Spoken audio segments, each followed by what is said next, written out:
Are you ready? Can Crushers. It don't really get no better than this the podcast that you're looking for if you're really heavy into wrestling. Hosted by the Mark. Energy that's so amazing. Gotta keep it entertaining. Rep the Can Crusher Nation. Yeah, you know what's going down in the ring. Lights out when you hit a ding ding. Knock them out like boom bada bing. Hold it down, you can crown me the king. Got a shout out to the Miz and Duke the Dumpster. We choke slamming everybody. Power driving, hit them with a face buster. Yeah, this the show you need and it ain't no need for waiting. Mark, hold it down for the Can Crusher Nation. All about wrestling and keep it entertaining. Can Crushers Wrestling Podcast. Time to break them, let's go. Yeah. Can Crushers. Yeah. Can Crushers, let's go.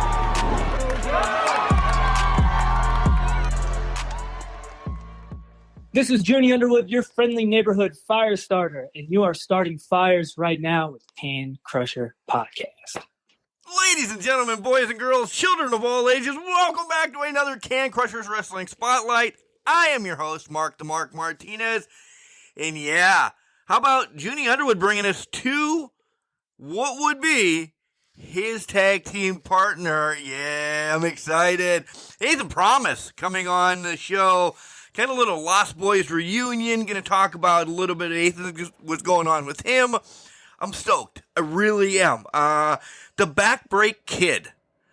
So you know how it goes. We have a lot of things to do beforehand, but Athan's on the line. He's ready to come on. We're ready to find out his story on how he got into professional wrestling. Talk a little bit about Junie, probably, because they're boys. But there's somebody else I want to talk about that is also maybe, air quotes, boys with Athan as well, and we'll leave you think about that. So let's get into the business. Collar and elbow. Hats, hoodies, tees, all the cool stuff that Al Snow and the Hooligans have down at Collar and Elbow, you can have at a discounted value by using our promo code, Can Crushers. How about that? 10% off anything you want to buy, at 10% off your entire order, 10% off of one piece. It doesn't matter. Whatever you do, you get 10% off of your stuff when you order from Collar and Elbow. Can Crushers. Capital C in Can, capital C in Crushers. Spell it out. It's all one word. You'll save 10%. Where are we? Everywhere podcasts are. iHeartRadio, Stitcher, Google Play, Apple, Spotify. The list goes on and on and on. Wherever you like listening to your podcast, 9 out of 10 we're there. So keep listening. Give us a rating. Give us a review. That always helps us out. So please, just do that. Give us a share. Say, hey, listen to these guys talk about wrestling. Because some of our friends, Journey Underwood, Journey Burke, Athan Promise, is on the show. So yeah, share that. You want to be on the show, reach out to us at cancrusher69@gmail.com. Slide into one of our DMs on Facebook, Instagram, or Twitter. Schedule a time. We love talking wrestling. We do. We want to hear your story, how you got into professional wrestling. We'll schedule a date. We'll do everything. I'm an all right guy. Ask around, I guess. Some of you might say, "Oh no, he's a Joe Jonas fan. Don't do it. Don't do it." Nothing's wrong with the Joe Jonases. I like Nickelback too, and that'll probably get me hate. Oh, too much. All right, guys, here comes Al Snow to tell you more about Collar and Elbow. We come back. Athan Promise, the Backbreak Kid, is coming on the show. Tell his story. I'm excited. I'm interested. Here on Can Crushers. Wrestling. A love and a passion we all share. I've started a wrestling brand. The wrestling brand. A brand founded on the aspects of wrestling. Two entities working together to create a product that connect emotionally for people everywhere. Collar and Elbow is the brand. Passion and love for wrestling is the drive. I am Al Snow, and this is Collar and Elbow, the wrestling brand.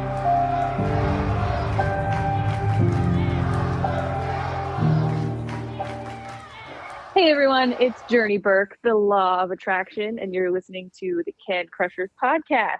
Ladies and gentlemen, welcome back to another Can Crushers. I told you in the intro how excited I was to have my guest on, the back break kid, Athan Promise. Athan, welcome to the show. How you doing? Awesome. I'm doing fantastic now that I'm on the show. You know, I just got done with my spring break because I'm a college kid. I'm currently at college, so just finished up with my spring break, and I'm like, man, how can I look forward to this Monday going back to classes? And I'm like, well, I'm talking with Mark today, so looking forward to that. You just gave me the biggest. I'm not going to be able to get out of the studio right now because you are such a suck up. Let me say that first and foremost. I love you. Thank you very much. Yeah, I know what to do. I know what to do. I'm a pro. I see that. Spring break, did you go anywhere? Did you go down to Miami or, do a little craziness? No.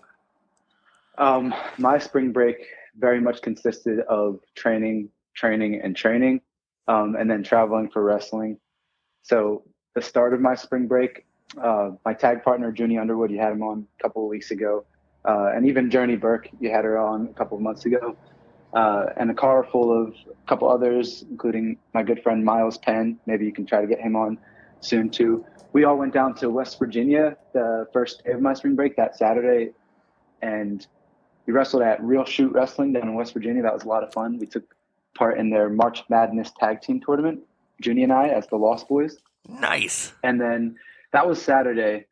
Sunday, rested. Monday, went to training at the Worldwide Dojo with Delirious. So Cheeseburger runs the Worldwide Dojo, but Cheeseburger, at the time of recording right now, he's currently in Mexico on a Grand Mexico tour for the month. So I'm really happy for him. He's going to learn a lot there, have a lot of great experiences there. But while he's away, he's bringing in all these different guest trainers. So I had Delirious is amazing, by the way. He's fantastic. He is so knowledgeable and so real in terms of like, Monday's class was very focused on shoot, like amateur wrestling, and really trying to get each other down, really trying to break each other down, trying to make wrestling feel more real. And it was really cool. He's very knowledgeable. Obviously, he was the head trainer for the ROH dojo for the longest time, which we'll talk about the ROH dojo later. And so then Monday was with Delirious at the dojo, and then went back on Wednesday to train with Preacher, who is the co-trainer at the Worldwide Dojo, and then went back Friday to have a class with Wheeler Yuta. He did a special guest class. God. Yeah. That's Wheeler an amazing spring break. Yeah, and then I also went to Vermont. I also went to wrestle at ETWA in Vermont alongside Junie again. It was pretty busy, but I felt like it was perfectly in place for me because I go to Lehigh University. So I'm up an hour and a half away from the Philadelphia area, which is where a lot of that wrestling, training is. Bristol is where the Worldwide Dojo is. So it's about an hour and a half away from where I am consistently for school. So I can't make it up there too much during the weekdays. I try to make it up there once, maybe twice a week. But while I was on spring break, we had all these guest trainers, and I was home, and I live in South Jersey, so I was much closer. I was able to actually get there every night. And it was a lot of fun. I am so jealous of everybody you just brought up in that little soliloquy before we started the podcast, essentially. Delirious, Cheeseburger, all the time in the back pocket. Wheeler Yuta, that's like really a special guest one. And yeah, awesome. Yeah, they there's a good amount of the Worldwide Dojo has a good amount of special guest trainers, some that I can't even talk about, but they do. We get to learn from a lot of different people. It's fantastic down there. Well, let's get into this because there's clearly a story. So, who introduced you to professional wrestling?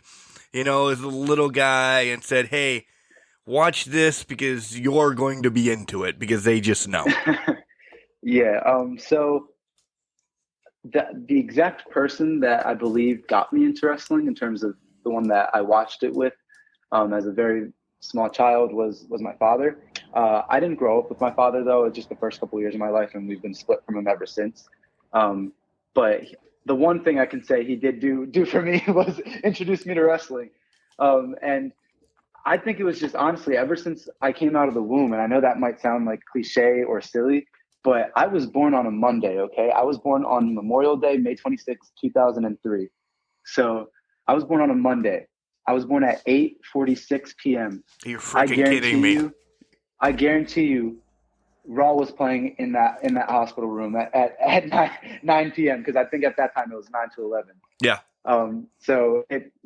Like I was born Monday night. I'm pretty sure Raw was on in the hospital room. I'm pretty sure my dad had it on. So I literally, since birth probably, I've been into wrestling. There's not a single time I can remember where wrestling wasn't the absolute biggest thing in my life. There's not a single moment that I can remember where it wasn't the biggest thing. So ever since I was a little boy.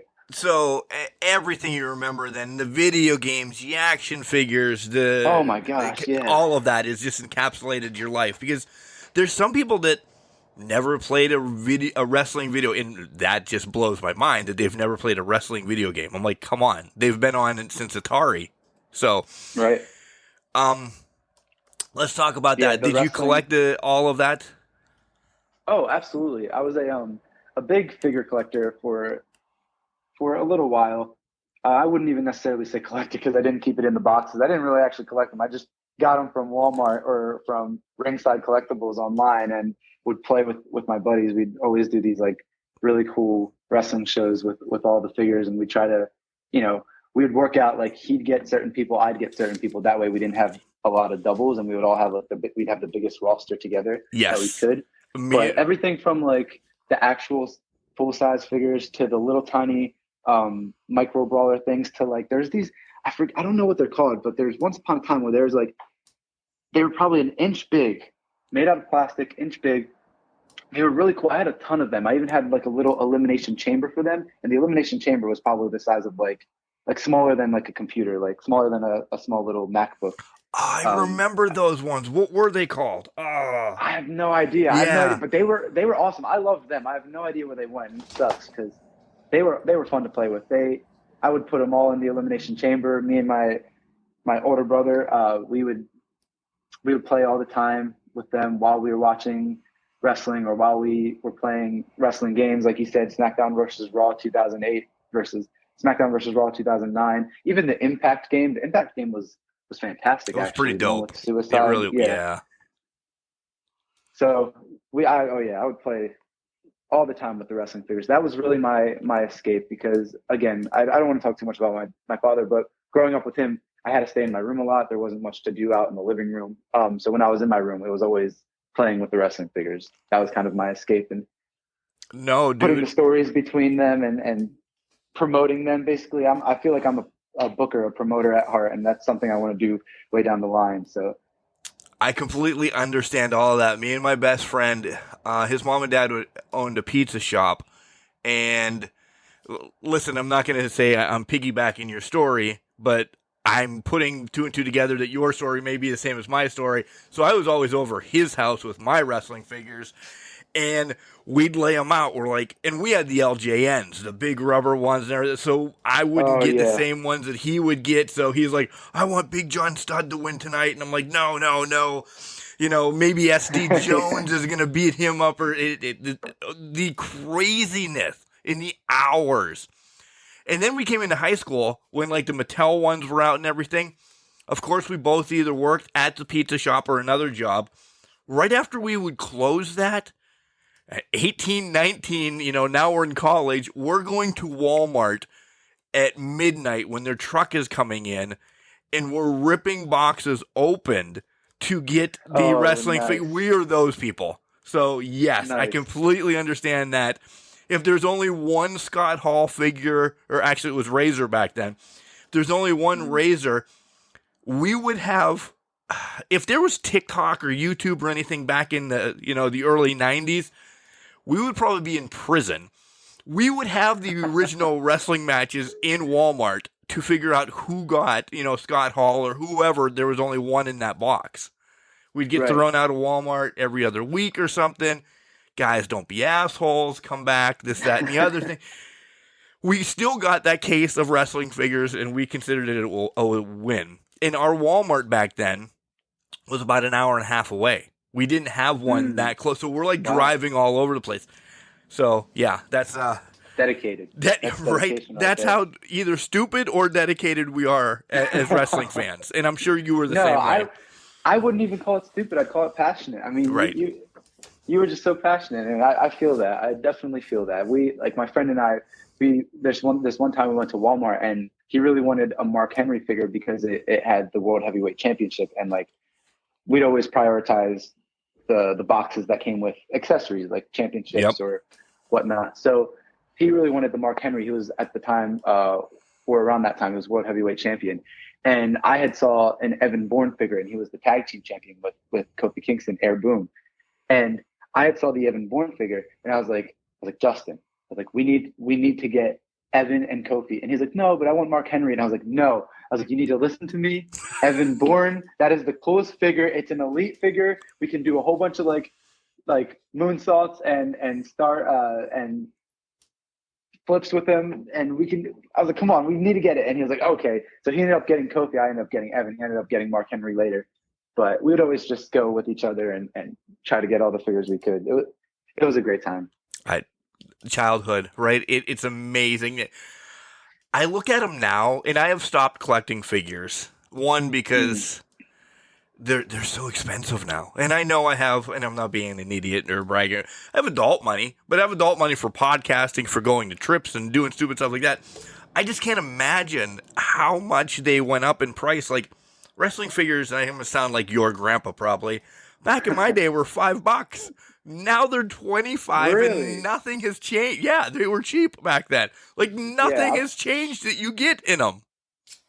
I'll tell you what, I don't think I ever got a wrestling figure for $5, except maybe from like a flea market out of the box used. Right. They were, I feel like the cheapest they'd be is $12, and that's like the most basic, like old figure. I'd feel like the Elites, back when I haven't really gotten figures for, that's like a Bo Dallas 7 years still. now. Yeah. But right. But yeah, they were up there like $20 to $30 for like the Elites, the ones that came with the accessories and stuff. Again, we're talking years ago. So yes, correct. It actually wasn't always sunshine and rainbows with my friend though, with the figures. Sometimes we'd also fight between them. He'd have something that I wanted, I'd have something that he wanted. Like he got a Seth Rollins one. I remember I was the biggest Seth Rollins fan, and when the Shield broke up, and it's crazy because at this point when the Shield broke up, I'm 11 years old. I barely just turned 11. I still really like the baby faces. I'm still a big John Cena fan. I don't really like heels up to that point. Like the only heels up to that point that I'd say I'd ever quote unquote liked is probably Edge. So I wasn't a big heel guy. And then the Shield broke up, and just Seth Rollins that summer when he became Mr. Money in the Bank, and he was the Authorities guy. And oh my gosh, he became my favorite wrestler. And that was the first time in my entire life that someone had actually surpassed John Cena as my favorite wrestler. Like all my life, it was John Cena was my favorite wrestler. And then people like Jeff Hardy back in the 08, 09 days. And then eventually CM Punk in the 2011, 2012, 2013 days would become my second favorite wrestler. But John Cena was always my first favorite wrestler, right? 2014, Seth Rollins, that Undisputed Future run that he had with the little bit of blonde hair and the J&J security, and oh my gosh, that he became like the first heel that I ever liked. He became the first wrestler that ever overtook John Cena as like my favorite at that point. So anyways, sorry, got a little off track. No, because that's actually you were perfect on that. You listen, you did your homework. You knew where I was going next anyway, so. So he had a Seth Rollins figure, and I was like, wow. Like at that point, my parents didn't want to get me many more figures. They thought I was getting too old for them. I was, like I said, only like 11 or 12, but they were like, no, you don't need figures anymore. But I really wanted that Seth Rollins figure, and I think I currently have his Seth Rollins figure. I don't know if he gave it to me or if I stole it. I don't know, but it's okay because you know what? I'll tell you this: it's not all sunshine and rainbows. Sharing with your friends, I got a Macho Man figure. Right? It was a basic one. It wasn't an elite or anything, but it was a Macho Man figure. And anyone who knows me knows that I am a massive Macho Man Randy Savage fan. He is top 3 favorite wrestlers of all time for me. And I know that sounds weird because I didn't grow up watching him. But ever since like the network and stuff, I went back and watched all of this stuff, all of his big matches, all of his promos. I feel like he is the most complete pro wrestling performer and arguably the greatest all around performer ever. And that's another conversation for later. No, you're putting a tear in my eye because between Macho Man and Owen, those are my two, and they're Really? 1 and 1A, you know, and I do believe what you're saying. No disrespect to Owen, but I think Macho Man was just that much better on the mic. His ring work was outstanding. Exceptional. Yeah. So, keep preaching about Macho Man. Keep preaching. All right, so let me just finish the figure story real quick, and then we can go on a Macho Man tangent. I'm fine with that. So I got a Macho Man figure, and he didn't really know too much about Macho Man. He didn't really he wasn't too big into like older guys, but he was going through a big like ECW phase. He was going to like these shows like House of Hardcore with Tommy Dreamer and whatnot. Yep. He was going through a big ECW phase, so he saw my Macho Man figure. And he was like, you know what, we can make this into Raven. One day, I wasn't there. He had my Macho Man figure. He turned Macho Man into Raven. He drew all over it. He drew all over the hair. He drew all over the gear. And when I got it, blasphemy! I hate your friend. I was so upset. I'm so upset. To this day, I have the Macho Man. If I were to find it in the little container, I have his Seth Rollins. So haha. But my Macho Man is just drawn all over it. It looks like an ugly, not even like a raven. I don't even know what it looks like. Knockoff Nacho Man or something. Oh. Yeah. Before we talk about Macho Man, you said something, I don't know, 15 minutes ago or so now, I don't care. Okay.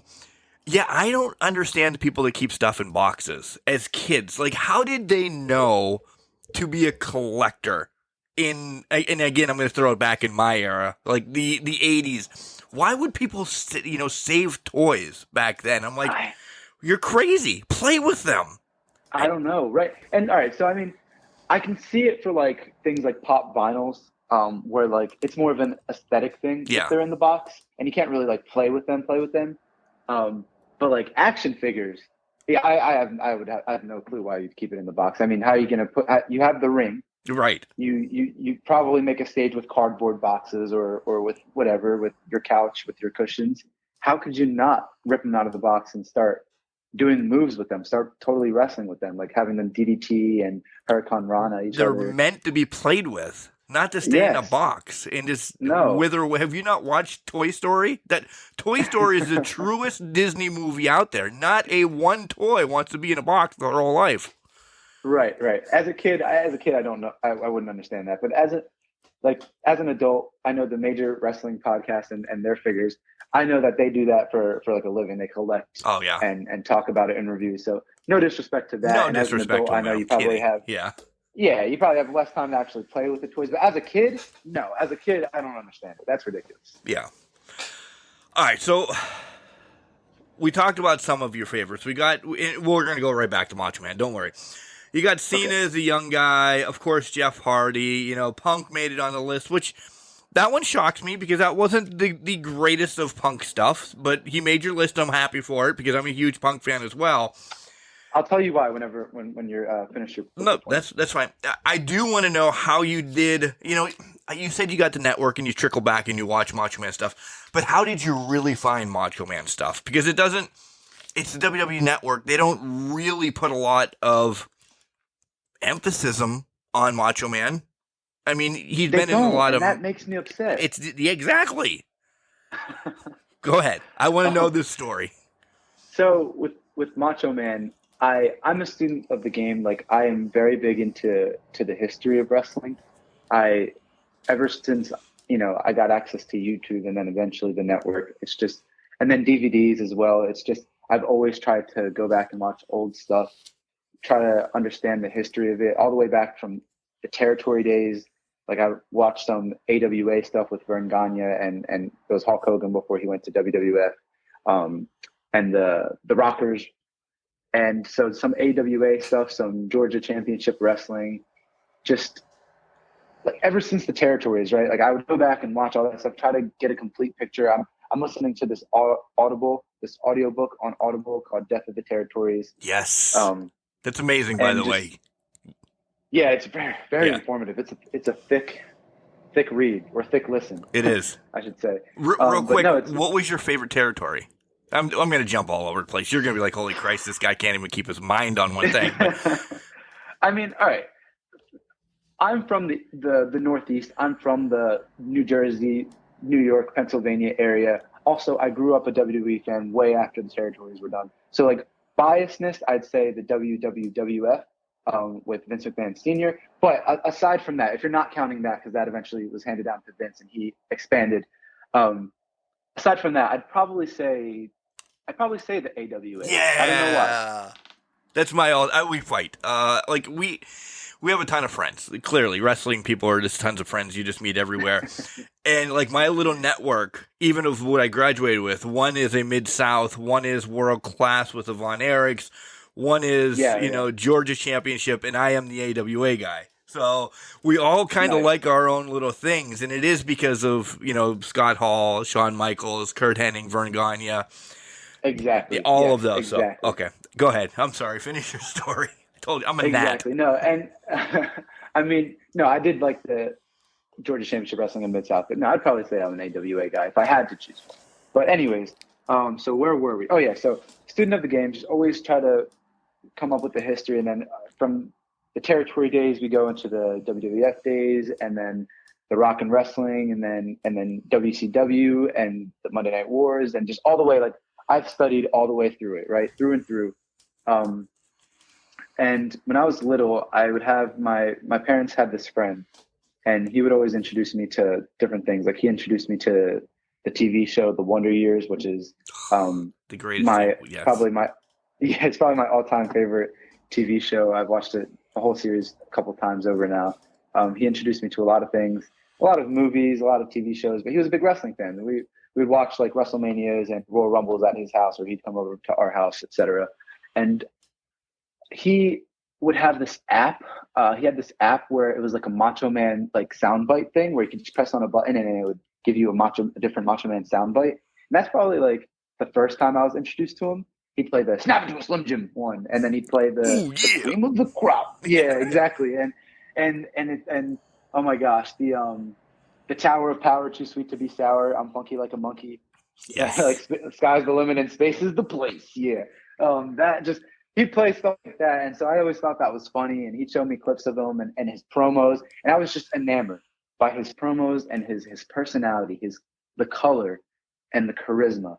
And I'm big on charisma. Like I'm a big charisma guy. I feel like that's the key to wrestling. Like yes, you can be an athlete, you can tell stories, whatever. Like charisma, just you need to exude charisma to kind of like to make it, to be a star, right? That's the it factor. That's epitome of the it factor. It's charisma. It's a little more intangibles and you can't really put your tongue on it, but it's charisma at the core of it. So Macho Man just exude charisma. He just, the colors, the way he moved, the way he talked, the way his facial expressions were, his voice, oh my gosh, his voice. He jumped out of the page. Right, so then eventually the largest character in my childhood. I think he was bigger caricature-wise than Hogan in my childhood. I agree, and I think, all right, it's probably controversial, but I think he was better than Hogan, and I think that he should have. I don't know. I mean, I understand when he eventually got there. There's a little bit of an age and a size difference. I know he wasn't the biggest guy, and it's crazy to think about because he was over 6 foot, over 200 pounds, but he was one of the smallest guys on that roster in the mid and late 80s. It was just Macho Man, and what he would do to make himself appear bigger. Like I said, he wasn't the biggest guy, and I respect that because I'm not the biggest guy myself. And growing up, people would tell me oh, you want to be a wrestler? That's for bigger people, right? Like currently I sit at below 6 foot, well below a couple inches. About 170 pounds. So I'm not the biggest person myself, but just watching the Macho Man documentary and how his brother Lanny would say that he would come out in those big he would hold sticks underneath of those big like wing type outfits that he'd wear. His robe, He'd yeah. hold sticks, yeah, the robes, and they would extend the robe out another foot and a half, and he'd hold the sticks and hold them out, and the robe would be like over all of that. But he would do that, and he would spread his arms out and twirl in a circle, and he would do that to make himself look bigger, right? To appear bigger, and just that, and his personality, just larger than life. And then in the ring, oh my gosh, in the ring, I watched, obviously the WrestleMania 3 match with Ricky Steamboat, and I feel like, while I wouldn't say that's the greatest match of all time, I do think that is the most well-paced match of all time. I think if you're trying to learn wrestling pacing, watch that match, because it was a slow sprint in a way. Like, they went fast, but they didn't go too fast. Right. Things didn't register. They went like that perfect pace where there was not a single dull moment. There wasn't a single slow moment, but it wasn't all too fast. Like, everything registered and everything had its time to breathe. And I really respect that, and the pacing and the psychology behind it. And then he was just the perfectionist. I don't know if you've heard. He really was. Documentaries and everything. With Ricky Steamboat. Yes. Oh my gosh. They had like pages and pages of every single move and beat that they would do. And he would call up Ricky Steamboat in the middle of the night and say, hey, what's, number 301, what is it? And Ricky Steamboat was like, oh, I think it's an arm drag. Oh, yeah. So like, just Macho Man was a maniac, and just that's awesome. His dedication to it was profound, and just, I really respected it. He's, like I said, overall on the mic, charisma wise, personality wise, colorful. He was it in the ring. He was arguably the best wrestler in the ring at that time. And I'd say he would still hold up in the modern day. Like, Randy Savage, yes, he would still hold up with the likes of Bryan Danielson and Kenny Omega and AJ Styles. I was just going to say, I would love to see him and Omega. If we're booking a match, him and Omega going at it, the entrances and the promos, I'd never have to see a match of these two. And I would be enthralled for weeks and months before they touched. They could just walk by each other. Yeah. That would be him and Styles. I'm a big Styles fan too. Big Omega guy too. Styles and Omega, just obviously they're work rate guys.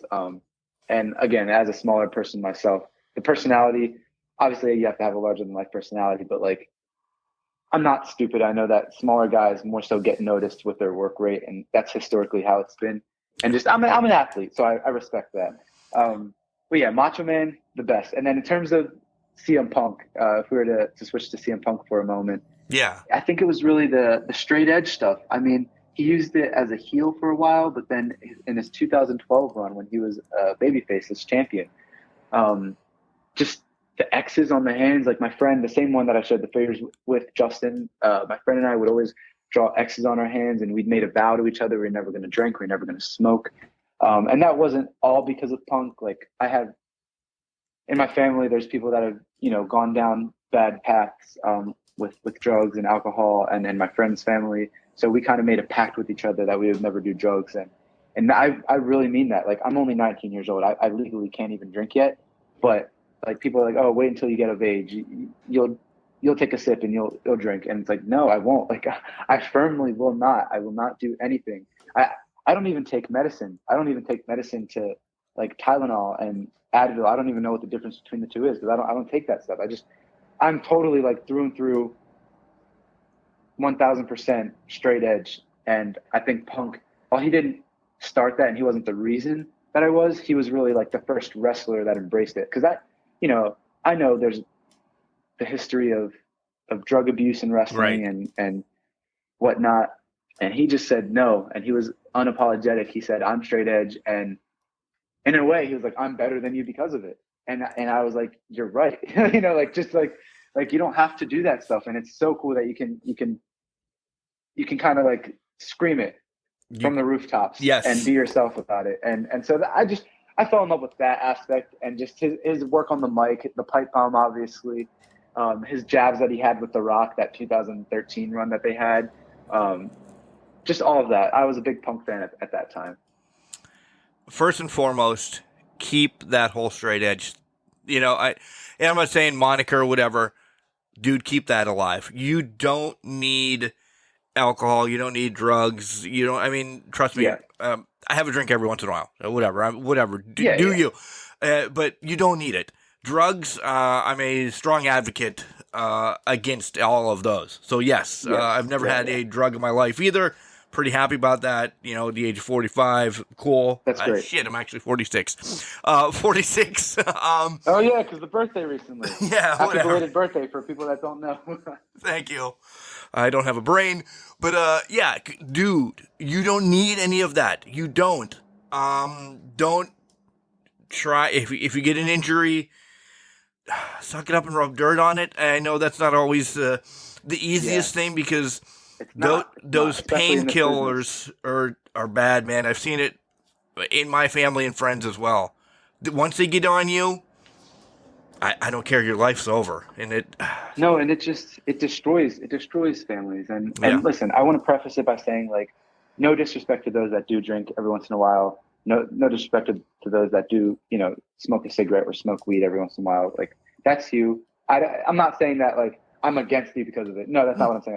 I personally would not. You just don't need it in your life, is what you're saying. Right. Exactly. Yeah. And I know a lot of people, like, smoke before and after matches, which you'd be surprised. Like, a lot of people do that, but that's you, man. And if that's what makes you go, that's cool. But personally, me, I'm just a big proponent against that stuff. I feel like it destroys families. It destroys people themselves. It destroys lives. And eventually I'm big into philanthropy and charity. I would love to be a philanthropist, and I would love for wrestling to eventually give me that platform. That's a big goal of mine, to open foundations and whatnot.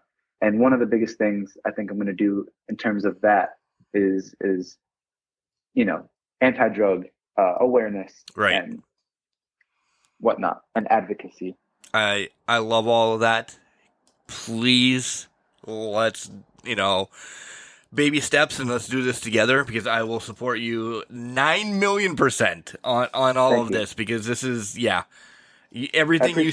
everything you said about families and yourself and everything. It destroys. So let's get off the bad subject though. Yes. So when was, and I know you said you came out of the womb watching Monday Night Raw. I understand that. But when... I think I drop kicked the doctor. Right, yeah. Stone Cold Stunner to the nurse. When was the aha moment, though, that it was like, all right, this is real. I am calling and I'm going to the dojo? So I feel like those are two separate questions. I feel like I didn't actually start at the Worldwide Dojo, but I'll get to that. So okay. In terms of when it just aha on me, all of my life I knew I was going to be a wrestler. And even as a kid, and I know that's so cliche to say, and I know it's not the best, the most fun or unique story, but it's like so legit. And I feel like sometimes when people do say it, they don't actually mean it. They just say it to say it. But like, legitimately, I'm telling you, I did third grade projects on what do you want to be when you grow up. I would do a slideshow on being a wrestler. I did a similar project in 6th grade. It's like, what do you want to be when you grow up? And you'd have to show like the mean income and what you have to do to get there. And it was like this big project thing we had in 6th grade, whatever. And everyone was doing like, doctors. I'm going to be a nurse. Lawyers. I'm going to be a doctor. Yeah, I'm going to be a vet. Yeah. And it was me. I was like, no, I'm going to be a pro wrestler. And my 6th grade teacher was like, really like, oh, haha, that's very funny. And while she was like, haha, that's very funny, we actually had a math teacher that would come in, and he was awesome. He was a big wrestling fan, and he actually went to start training for wrestling at the Ring of Honor dojo, which was what the Worldwide Dojo used to be, right, way back in the day. And that's when Delirious was the head trainer. It was the ROH dojo. He said that he had started there to be a wrestler, but eventually during training, he had severely hurt his neck, had to get the same surgery as like Edge. And he was like, my career is over before it really even began. But he gave me a lot of tips, and we always talked wrestling. Like, he'd come in for math and he'd help us all with math, but he'd always stay with me at the back table talking wrestling, because school kind of came pretty easily to me in terms of like, especially math, like back when it was arithmetic, but oh my gosh. Yeah, don't even start about this math nowadays. Yeah, we're not even caring about that. But but so basic, arithmetic and algebra. Like I was a numbers guy. I've always been like a numbers guy, so it came easily to me. So I would just finish my work, very fast. And so then you're just a talk with my nerd math too. teacher. You're a nerd then too. Okay. Somewhat. I think it's very important to learn. I'm kidding. Yes, I agree. And we'll get to that. But no, I'm not the biggest fan of school, if that's what you're saying. I'm not. I've always been like super against homework. Oh my gosh. In 8th grade, there was this big thing where I tried to like argue with the school. And that was my first year of like gifted classes and AP and honors classes and stuff like that. And I would try to like argue with my teachers and debate on why homework was not beneficial and why it was a waste of time. Well, apparently you got through to him because my son hasn't brought homework home in 3 years now. So Really? I don't know. What? He is a nerd though. Really. He is a nerd. No, that's great. That's fantastic. But no, I just was not a homework guy. And I wasn't really a school guy in general. We have, oh my gosh, and we'll get to the story of me kind of leaving college for a semester. But anyways, back to where we were. Right. Where were we? Why you picked where you were going and how you made your way to the dojo. Right. So it was always just wrestling. And I always knew that I wanted to be a wrestler. So he would, in 6th grade, 5th and 6th grade, that math teacher, great guy, fantastic. He would say, hey, the Ring of Honor dojo is where I went. You should look into that. And at that point, I was in 5th, 6th grade around the 2014, 2015 era. And that was when I feel like I had like one of those wrestling renaissance periods of life where you kind of like, you fall into this rabbit hole and start getting introduced to so much more in wrestling and introduced to more people and to more companies. So like I always had known about Impact and WCW back in the day and all of that. But in 2015, it was really when I was introduced to like PWG, Ring of Honor. And so I had done all my homework on that. And, the history buff that I am, I would go and watch old stuff of Ring of Honor and PWG and whatnot. But I was like, okay, Ring of Honor Dojo is where I'm going to go to train when I'm of age. Because at this point, I'm a 5th or 6th grader. And unfortunately, in PA, New Jersey area, like it's like illegal to start training before you're 18. So I was like, okay, the ROH Dojo is where I'm going to go. Fast forward 2017, 2018, they moved to Baltimore. The Ring of Honor Dojo relocates to Baltimore, and the building in Bristol, in the Philly area, that becomes the Worldwide Dojo. Cheeseburger takes that over. So the Ring of Honor Dojo is gone. The Worldwide Dojo is opening.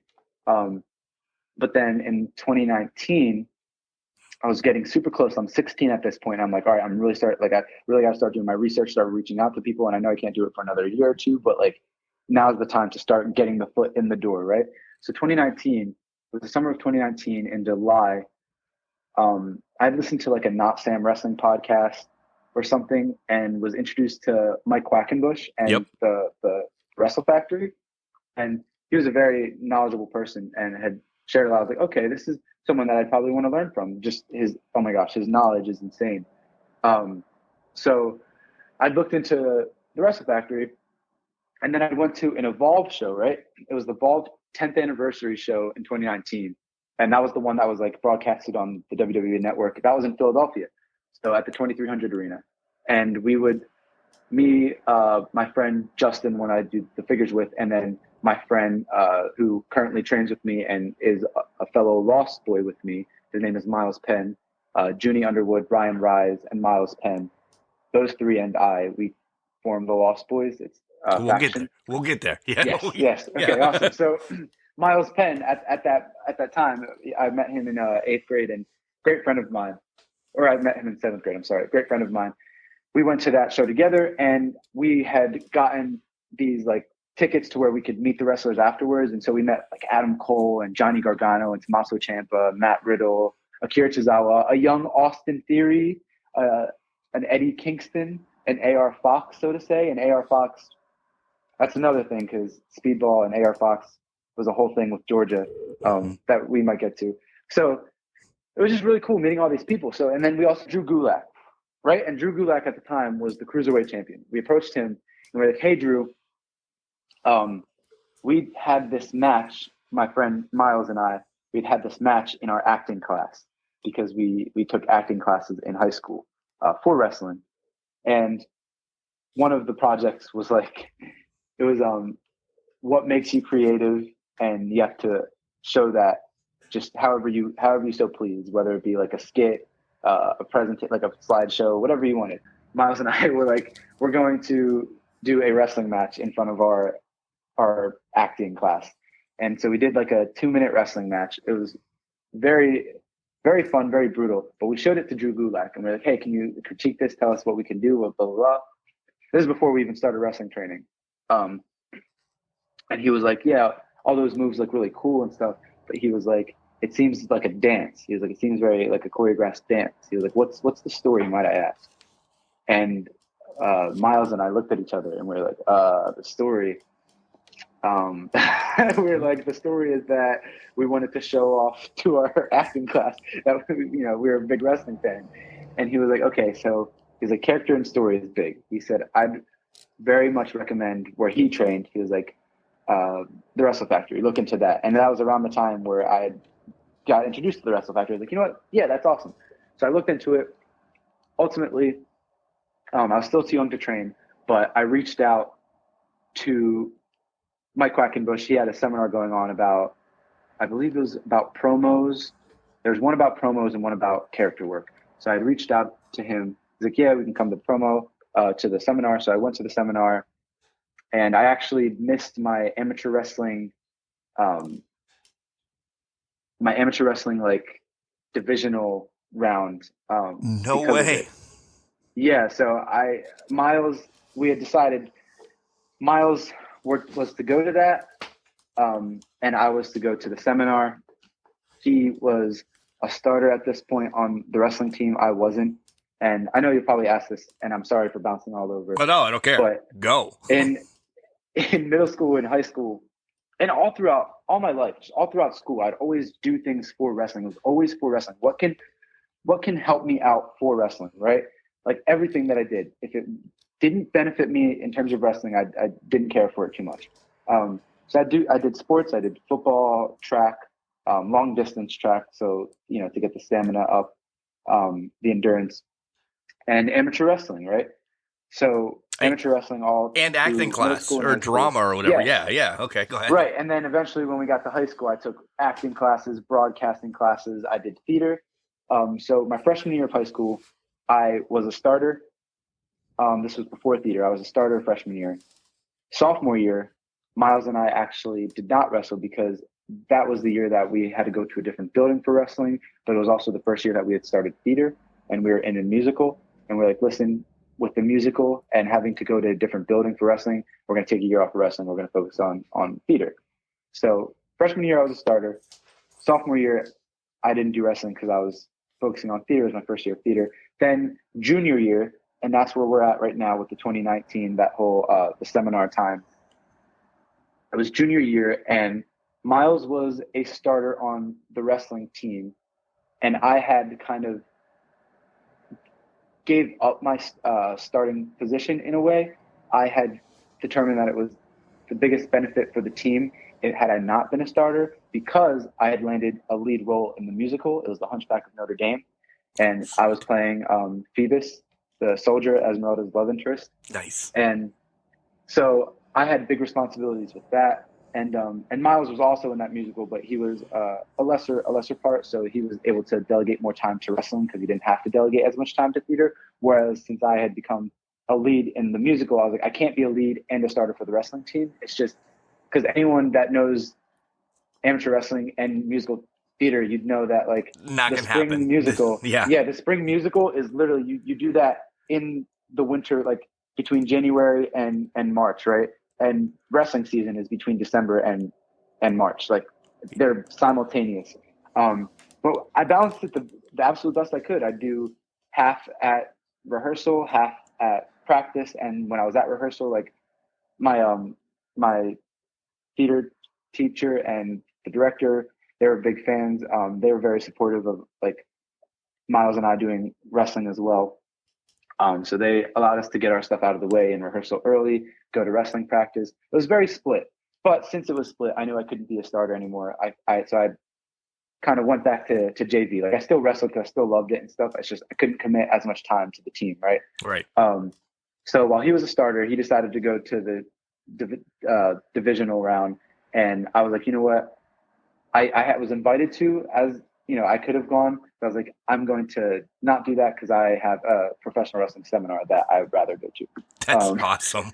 So he went to that. He was like, tell me all about the seminar. I was like, don't worry, I will. I'll take all these notes. I was like, you tell me about the divisional round, you know, et cetera, et cetera. And so I went to the seminar, and at the seminar, at the end of it, I was like, hey, I had approached Mike Quackenbush. I was like, hey, sir, what can I do to get my foot in the door with Chikara? Like, what is there any ring crew? I was like, I know I'm too young to train at the moment. I was 16 at the time. So I know I'm too young to train. But what can I do to start getting my foot in the door? And he very politely was like, yeah, next Saturday we have a live event. Like we have a show. Come by and help out with crew. And so like, all right. So I did that. They actually put me on hard cam that day. They're like, yeah. Wow, Athan, hard cam first day. Cam. Yes, I was like, oh, I was very nervous about it. But to be fair, it was actually like, it wasn't too hard because it's a stationary camera. You just really have to know when to zoom in. Exactly. But I mean, it's a big responsibility though. As simple as it is, it's a big responsibility. So I was kind of stressing about it, but Dan said I'd done really well with it. And I was like, yeah, like I'm finally in it. Like, you know, I was around people like Dasher Hatfield, aka Avery Good, and some of the Ants and Sonny Defarge, who ended up becoming my trainer later on. And I was just surrounded by all these people. I was like, wow, this is like I'm finally in it. Like a 16-year-old me, I'm finally in it. And that was in February of the year 2020. Boom. So we know what happens. We know what happens next. That was the very last show. The very first show I was able to do crew with Chikara was the very last live Chikara show. Because then the COVID happened, and then eventually Chikara as a promotion shut down. Which is so sad because I was a huge fan of Chikara. Yeah, it's unfortunate because that company was different, man. Like it was story. It was like comic book based. It was story, character driven. Yep. Everyone was their own unique character. Everything was so unique, and it was fun. Like it was family oriented, fun promotion, and it was totally different because you had your Ring of Honors, your work rate promotions, you had your CZWs, your deathmatch promotions. But like Chikara was like the family story, superhero oriented promotion. But obviously, there's some bad apples everywhere in wrestling, and and unfortunately, yeah, just they couldn't continue with that with some of the people that were involved. But so fast forward, I start training at the Wrestle Factory. And then in addition to the Wrestle Factory, I start training. I was like, you know what? I want to try to go to as many places as I can. I want to try to go learn under as many people as I can. So I went to the Worldwide Dojo as well with Cheeseburger. And then eventually an opportunity came along to train with Speedball Mike Bailey, and I took upon that. So I trained at the Wrestle Factory with Mike Quackenbush for a little bit of time, and mostly Sonny Defarge, who's excellent. Sonny is like the best I feel like he's the best at teaching the basics. Like he knows how to get the basics down. And then Cheeseburger and Preacher at the Worldwide Dojo, and then obviously Speedball. And yeah, so that's how training came to be. It was very, very unfortunate timing when I first got into it, but then once COVID kind of slowed down a little bit, but it was actually perfect timing because you really let's throw this out there. You really weren't old enough yet, so you didn't have that temptation of, all right, we're behind closed doors. Let me do something. And I'm not sure if you would have, but I'm just throwing myself in that scenario right then and there, saying, hey, nobody's here. It's just me and you. Let's just do da-da-da-da-da. And I'm not saying anybody's shady or anything like that it would have happened. I would have pushed enough that it was like, all right, Mark, shut the hell up. Let's try this one time. And I'm underage, and now I'm telling everybody, I just did an arm drag. You're not old enough, right? So, yeah. So Don't throw yourself under the bus. Don't get in trouble. Okay. You're right. You're right. But I think with parental consent, which is the legalities of it, parental consent, if parents signed off on it, then 17-ish, about to turn 18. Yeah. I feel it's okay. 17 like, and a I'm turning half. 17. Yeah. Right. I'm turning 18 in a couple months. My parents say it's okay. Can they sign something? Like, let's get rolling. You know, like, why do I have to wait these couple months? Like, I think at that point it's okay. But, you weren't there yet when you first started though, right? Right. But even if I couldn't get in the ring, I just wanted to do everything that I possibly could to just get in the business. I'm stirring the pot now, dude. I'm just stirring the pot. I understand. I was like biting at the bit, like I was itching for it, man. And just all my life I wanted to do it. And so I'm 15, 16 years old, and I'm like, all right, I'm not 18 yet, but I can hold. At that point, I was very responsible, very mature. I was like, I can hold my own. I just want to be involved in business, even if it's just learning like the camera stuff, like I did the hard cam, just learning the camera, the backstage, the helping out, the setting up the ring, anything that I could possibly learn was great for me. Because like I said, everything that I've ever done was always for wrestling. If we could go to theater real quick, backtrack. Yeah, let's do theater because then I want to know, and you've heard this because I know you've listened to a couple podcasts. I want to know who you are, but you can't tell me until you listen to my 3 that I have written down. And these have been written down for essentially 2 weeks now, folks. So this is really okay. Yeah, well, we had this scheduled a while ago, and I watched some of your stuff. So, but all right, let's hear about theater though. I love theater too because I'm also a theater nerd. Yes. Awesome. I think I feel like it's just wrestling is just it's beautiful in terms of it's obviously it's live, it's simulated live combat theater, right? Yes, that's well put. The best of both worlds. It's the best of both worlds. I grew up as a big sports fan, and a big, fitness and athletic kind of guy. But then I also grew up as a big like cinema and story driven acting kind of guy, like theatrical kind of guy. So it's the best of both worlds. Like, and when people ask me like, why wrestling? People that don't know much about it, I'm like, I can show off my, athleticism, and I can work hard physically. It's physically demanding, and it's athletic, it's sport-like, but it's also acting. It's also, you're putting on a show, you're performing, and I've always been a performer, so it's just the best of both worlds. Like, and you travel, you get to meet so many people, you get to, and hopefully, as a babyface, you get to inspire a lot of young fans, or as a heel, you get to piss off a lot of people. Like, it's such a fun thing to do. Like, it really is. It's a beautiful thing. It truly is, like, in my opinion, the greatest form of art. There's so many avenues you can go with it. There's so many different genres and things you can do with it. But ultimately, at its core, it's live simulated combat theater, right? So, theater in high school, we did Godspell, we did Hunchback of Notre Dame, and that was during the COVID years. So that took 2 years actually, because we got everything shut down right before we could do our production of Hunchback. So then we had a whole nother year of that and did that my senior year. But my one of the theater directors was actually a big wrestling fan, and God bless, because he allowed my buddy Miles and I, we went to the same high school. He allowed us to really kind of express ourselves on the stage and like give us an outlet for wrestling in a way. So what I mean by that is, in Godspell is a very, if anyone's ever seen Godspell, it's a very like ambiguous, like you can do a lot with it. It's not, you don't follow like a specific script. It's very like you do your own thing. It's the baseline of it, but you do your own thing, create your own scenes type of thing. It's very open-ended. If you have not, that's the way of putting it. It's like an open world play, right? Yes. Yeah. And there's this one point where Lazarus dies, and so the way we did that, our theater director was a big wrestling fan, and he knew we were big wrestling guys. So he was like, hey, we tried to advocate. We're like, yeah, let us do stage combat. So like, all right. There's this one part where Lazarus dies. I think we can work something out. And ultimately, it ended up being where Miles played The Rock Oh came man. out to "If You Smell" in the middle of the musical, came down the slide because our set was a big playground for Godspell, so we had like a slide, we had monkey bars, we had swings, etc. And so he came down the slide with my replica WWE championship. Is this recorded anywhere that you can send me clips?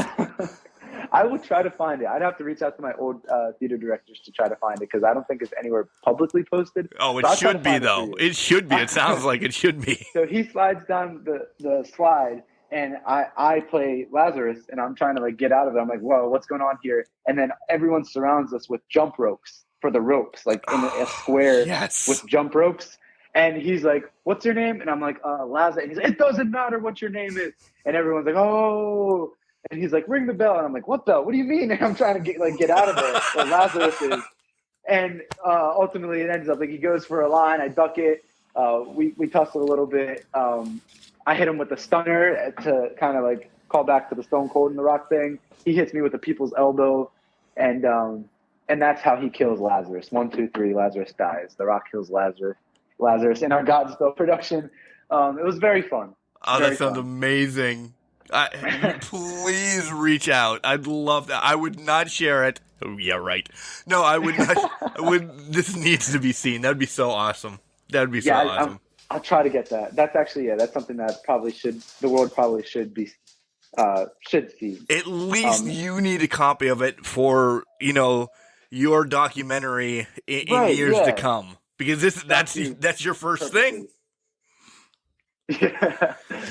Yeah, I mean that was great. But and then the year after we did Hunchback of Notre Dame, and they're like, okay, so in this musical, there's a sword fight. There's a little bit of combat, stage combat. And they're like, we know you guys are into that. We know you guys do it safely. You guys trust each other. So they entrusted us to be two of the soldiers. Like I said, this is not why I got the part of Phoebus. I had tried out for it. I had done all that. But ultimately, I was Phoebus, the main soldier. And then Miles was another soldier. And at one point, we twisted it to where we had a sword battle. And so like we had a professional sword handler and stage combat person come in and teach us how to hold swords properly, how to sword fight properly, how to elbow each other properly on stage. In depth, my gosh. Yeah, no, it was awesome. We learned a lot about swords. We learned a lot about sword fighting and what goes into it and the steps. And we choreographed a sword fight in the middle of Hunchback of Notre Dame. So we had The Rock versus Lazarus in Godspell, then we had a sword fight in Hunchback. So Miles and I, before we even got into the ring, we've been fighting forever. That's a question coming up. But let's find out who Athan Promise is. My three people, before you start going off, my three people. You've mentioned all but one, okay? Oh, okay. AJ Styles. I see. Yes, let's go. I see AJ Styles. The mannerisms, just some of your looks in some of your matches. I instantly saw that, so I'm like, all right. Second, Christopher Daniels. That's your move. Okay. I see a lot of your moveset, at least in my brain, leak back to Daniels. Daniels can be a high flyer, but you're also called the backbreak kid. You work on ground and pound. Yeah, like you're an Anderson actually as well. You don't work on your arm, you work on the back. So yeah. I got Daniels there. And the next one, you do need a little blonde streak, but I do see a lot of Seth Rollins. Oh, in wow, you. That's kind of you. Yeah, I see some move again. The AJ and Seth thing is like just mannerisms, the way you look, some of the stuff that you do in the ring. But the Daniels is like that ground and pound, still a high flyer, but so those are my three. How close? When you go back and you're like, all right, I'm tape studying, and I talked to somebody just last week. I said, do you know who Rick Martel is? They're like, yeah, that's actually somebody that my coach told me to study. That's who I'm studying right now. I'm like, okay, so all of that. So how close am I? That's awesome. That's pretty cool. So Christopher Daniels, That's a very kind comparison. I personally, like myself, would not have come up with that. But I can absolutely see what you're talking about. So that's awesome. Thank you for that. AJ Styles and Seth Rollins, though, yeah, they. So I already had told you, Seth Rollins was Right. he was the first person to ever overcome John Cena as my favorite wrestler. At the time, 2014, and then ever since then, 2015, when I was introduced to, I'd known AJ Styles from Impact, and I was a big AJ Styles fan from Impact. He was one of my favorite from Impact. But when he went to Ring of Honor and he did his New Japan stuff, he'd grown out his hair, and he kind of had the new look. That was like AJ had become The another one of my new favorites. favorite, right? Yes, right. And then he overcame Seth Rollins, and ever since 2014, AJ Styles and Seth Rollins have been battling every year to be my favorite wrestler. Like 2014, it was Rollins. 2015, it was Styles. 2016, I'd say it was Styles. 2017, it was probably Rollins. 2018, it was Styles. 2019, it was Rollins. 2020, it was Styles. 2021, it was Styles. 2022, it was Rollins. 2023, actually, I think this might be the first year. It's so far it's Rollins, but Will Ospreay is coming up. Like Will Ospreay is getting up there. Ospreay may overcome or overtake. I mean, obviously Styles has been injured for a while. Right.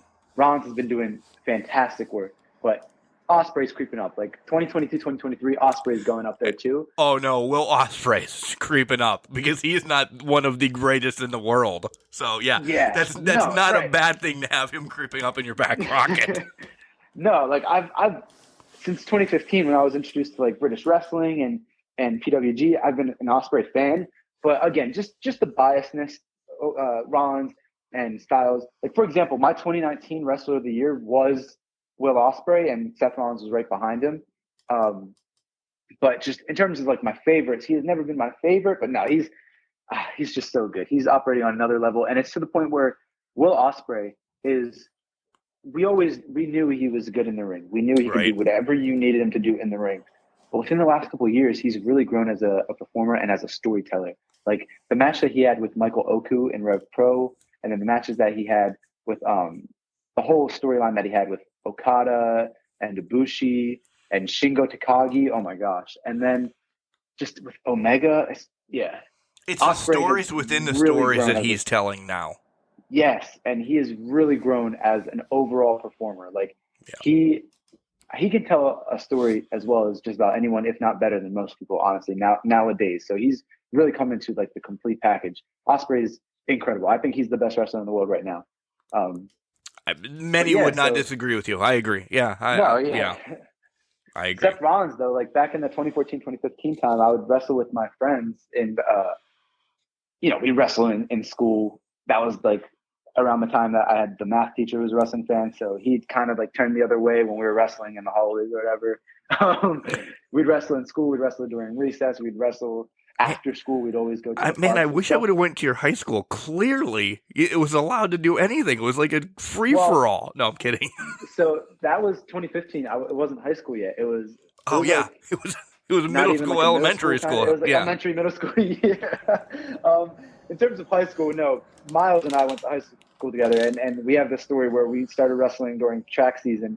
It was indoor track because it was cold outside or raining or something, and we had slammed each other into the lockers, and everyone was like, "Oh!" And the track coach was like, "What is that? What's going on?" And we had to stop real quick, and we got in trouble for that.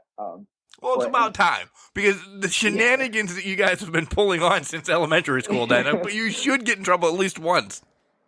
Yeah, I mean, in sixth grade, I was never a bad kid. I was just always very talkative, and I wanted to wrestle sometimes, So it's never like a bad kid, but I'd always get in trouble for talking too much, for talking, because I'd get my work done quickly, so I'd start talking about wrestling, talking about whatever. I just had a lot on my mind. Okay, so I'd get in trouble because of that.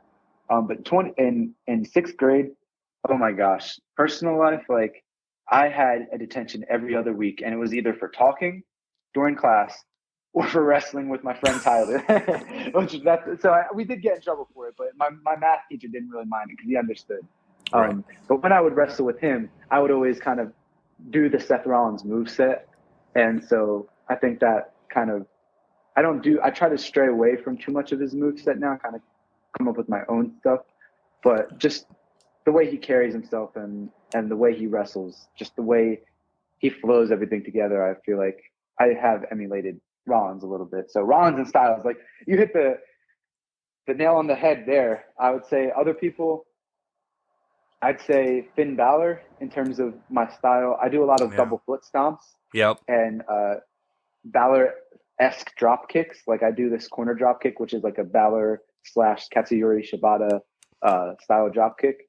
And Shibata is another man that has really influenced my wrestling style.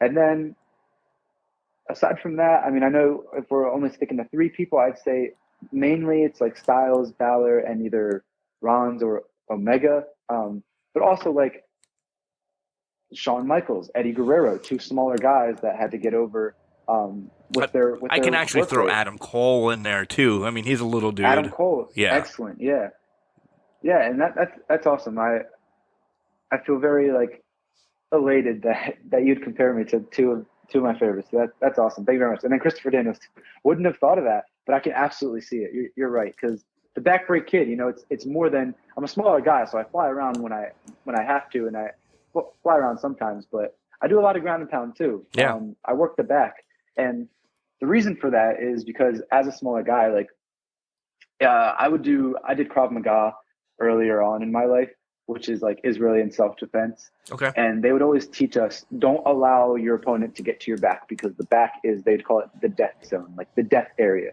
right? You're most susceptible to injury if you give someone your back. 1, you can't defend it. You can't defend your back. 2, it's your spine. I mean, like that, it's critical for broad movement. You know, the back gives you the power to do everything from lift to bend over to walk to move your neck to move your shoulders. The back is the death zone. So as a smaller guy, you're going to take me seriously if I tell you and then I go in the ring and do it. I'm going to break your back. And, you know, I get behind you. I put you in a pendulum backbreaker. I'll stomp your back out. I'll stomp your spine out. I will put you in twisters, holders, backstabbers. Like without your back, you know, you can't do anything. You can't move. Yeah. Yeah. So while I'm a smaller guy, like don't give me your back, because then it's an even playing field there. Once I start hitting that back, it's hard for you to get up. Yeah. There you go. All right, let's slide from wrestling for a little bit. And I know we have bounced all over the place. And good. Catch up with this interview, guys. Day off stuff. Like, let's find out about some of your nerd things. Like, do you still play some video? I know you said you work out, wrestle. But listen, if and when you get that day that you can just lay on the couch and be a bum, what do? Are you still into video games? You got music, you got Funko Pops. Like, what makes you still you? I mean, at this point in my life right now, first and foremost, like aside from wrestling, I have to be a student. Right. I'm in the freshman year of college. Again, I go to Lehigh University, and it's very difficult balancing, like, you know, hard university classes and the time you're supposed to allocate to that and studying, and, you know, traveling for wrestling and training and shows is one thing, but then the traveling takes so much time too. And then when you're traveling, it's hard. Like a lot of things nowadays is online. So I can't do a lot of my homework when I'm in the car, you know, because a lot of it's online, and it's tough to balance those things. But I think I'm doing the best I can, and I think it's going pretty well. But when I have free time to myself, I'm a very big sports, superhero, and cinema guy. I feel like those are the 3 outside of wrestling and school. I'd say sports, like I'm a big football, basketball fan, baseball too.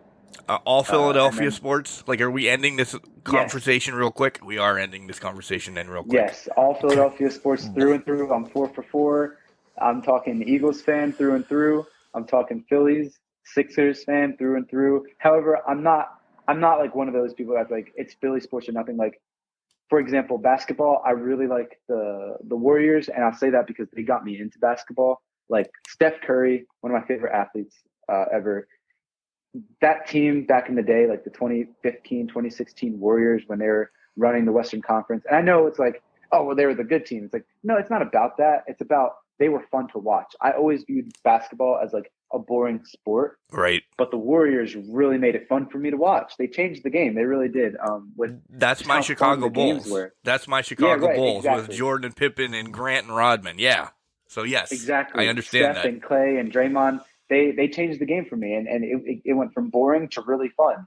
So I have a special place in my heart for like the Warriors, and then football wise, I'm a big Eagles fan. Some of my friends are other baseball fans. Like I have a Pirates fan friend, so I respect There's the not a Pirates. Pirate fan in the world. They just go to Pirate games. Listen. Right, the stadium's pretty nice, but yeah, Yeah, the team itself. they're there to watch the other team. I don't. Right. I'm not a Pirate fan. I'm a Tigers fan, and I don't have much to talk about. But they're there to see the other team. Yeah, They're the best Quad A team out there. There you go. Sports though, yeah, football especially. Eagles. I love the Eagles. I love watching football in general. Like I will watch football even if the Eagles do not play, just for the love of the sport. Right. I'm so into it. One of my biggest passions outside of wrestling. I mean, wrestling is like the thing.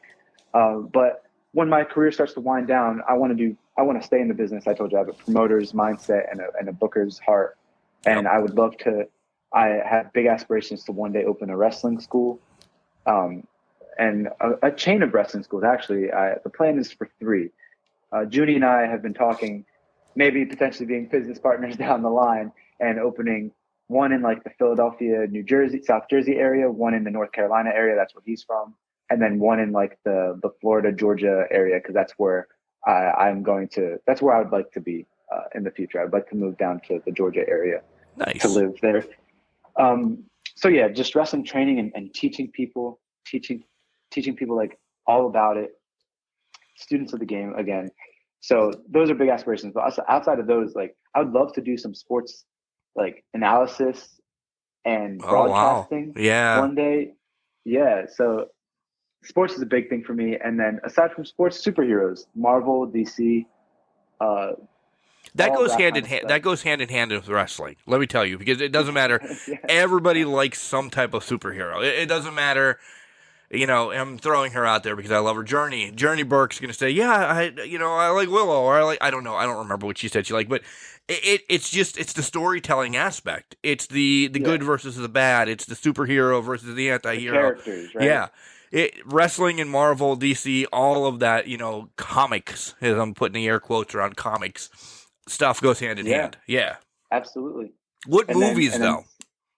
Cinema. Oh, okay, yeah, so cinema. So I have a massive watch list. I recently really got into cinema in terms of like, I got a letterbox. I have a big watch list. I've been trying to watch all these movies, but some of my favorite movies I'd say of all time are Guardians of the Galaxy, the first one, which that's a Marvel thing. Right. Aside from that though, like I'm a really big No Country for Old Men guy. I think never would have pictured that.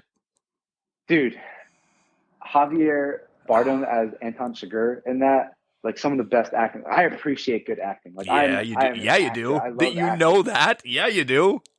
Yeah. So no, like acting is just incredible, and just so that I'm a big, I'd say Stand By Me fan. I really like Stand By Me. One of the greatest. I really like Fight Club. And I know I'm not supposed to say that, but I didn't want to dance around it because people might not understand what it is. Stuff like that. I'm always watching, when I can watch a new movie or watch a new TV show. Like currently I'm catching up. I've never seen it before. Currently halfway through Breaking Bad. And that has just been an incredible series between the acting and the cinematography and the story. It's great. That's awesome. So it sounds like it is rough and as crazy as your schedule is, you do make time to stop and smell the roses, spend some time, family, friends, girlfriend, just to, and I'm not saying step away from wrestling because it's always going on in your mind of what can happen here. How can I, make this into a promo, whatever. I understand that, but you can turn it off and say, all right, we're going to watch, The Life of Otto or whatever today and just peace out for a couple hours. And then I'm getting right back into wrestling. So I'm glad you at least have that balance. Yeah, and it's. I mean, I'm not going to lie. It's hard in terms of trying to separate when I'm watching those things. Like when I'm watching the cinema, I'm appreciating it, but just my mind can't help but like formulate. Oh, this would be a great wrestling character. Right. This would be a great wrestling storyline. For example, have you ever seen the movie Bronson? What is it? Bronson. So No. it's Tom Hardy as this. It's based on loosely based on a true story about a man in the UK who got imprisoned for fighting, and like he was deemed like the most dangerous man in the UK, and he'd never like done like a serious like super heinous crime. He just got so many years added onto his sentence because he'd always just fight in his prisons, and he'd get moved to the next place and he'd just fight. Like he was psychotic, but like Tom Hardy does a phenomenal job in that. But like Bronson, like that character, I'm like, how can I make this to a wrestling character? I need to watch that. This sounds intriguing. Don't give too much away because I want to watch it. Yeah. No, I won't. I recommend it, but I'd say that I do have character ideas in mind. Of course you do. Based on Bronson and based on different movies, based on, obviously like the Karate Kid. The Karate Kid's another one of my favorite, like the original Karate Kid, and then Cobra Kai and Avatar: The Last Airbender. Just like those stories, like can really formulate into wrestling. They really can. So right now, I'm the backroad kid, Athan Promise. I just recently got started with wrestling. I'm very new to it. I don't have too many matches. I have less than 30 matches under my belt right now. Half of those, weren't even in front of big, large crowds. And I'm very new. I'm trying to get my footing. I still, I'm trying to get my branding down, my logos, and I have to come up with merchandise and all that. It's a process, but I'm really trying to get there. But it's like I'm kind of keeping it basic for now, just so I can get a footing underneath me. But Right. I'm telling you, I have character ideas. I have lucha character ideas, like wrestling under a mask at one point. I have crazy character ideas, heels. I have characters that are going to evolve from the Backbreak Kid. I have characters in mind. Like Nice. I can't wait. I'm constantly thinking wrestling, so I just always write down stories, characters, everything like that. I can't wait to see where this evolves to. So, all right, let's switch back over to wrestling. Kind of not the harder hitter questions, but you understand where I'm going. Best advice that you've gotten, behind the curtain from, a wrestler, promoter, something like that can trickle into real life and wrestling itself. I would say, so I'm going to answer this with two pieces because I feel like it's cheating if I answer it with just the one piece. I would say the best wrestling advice that I've got was actually the same thing Junie said on his podcast a couple of weeks ago from Anthony Green about, nothing matters until it matters. One day you might do something and think nothing of it, but then later on down the line, how you treated somebody that day, how you worked hard that day, what you did in the match that day might stand out later on and it'll matter then. Anthony Green gave us the example. He was very kind to this one person and he didn't think anything of it. And then months later, that person comes back and gives them a big opportunity. And so it's like always treat people with respect, always work your hardest, always do what you can to stand out, but always give it your all. Yeah. And it eventually will come back. Like nothing matters until it matters. And I think that is paramount in life as well. I love that. Since Junie said that, I'm sorry to cut you off, but yes. Since Junie said that, like that is so true. And I just got chills from it because nothing matters until it matters. And listen, I got a tattoo appointment coming up, and I may steal that from you too and put it on my arm or something because that is the truest life freaking lesson that you can get. That's amazing. Yeah. Just always try your hardest, treat everyone with respect. And because one day it's going to come back to you, whether good or bad. Like if you, nothing matters. That can go both ways though. If you treat someone with disrespect or you think, oh, this match doesn't matter today, so I'm not going to put my all in it. Someone might see that and see you clearly not put effort into a match and be like, well, I don't want to work with that kind of guy. Right. Or they hear a story, you treated someone with disrespect or you had attitude. Oh, I don't want to work with that kind of guy. Like it may not matter in the moment, but everything always comes back and everything matters, so it doesn't matter until it does matter. So just always try your best, always be the best person that you possibly can be. But since Junie said that, I don't want to have that be my only answer.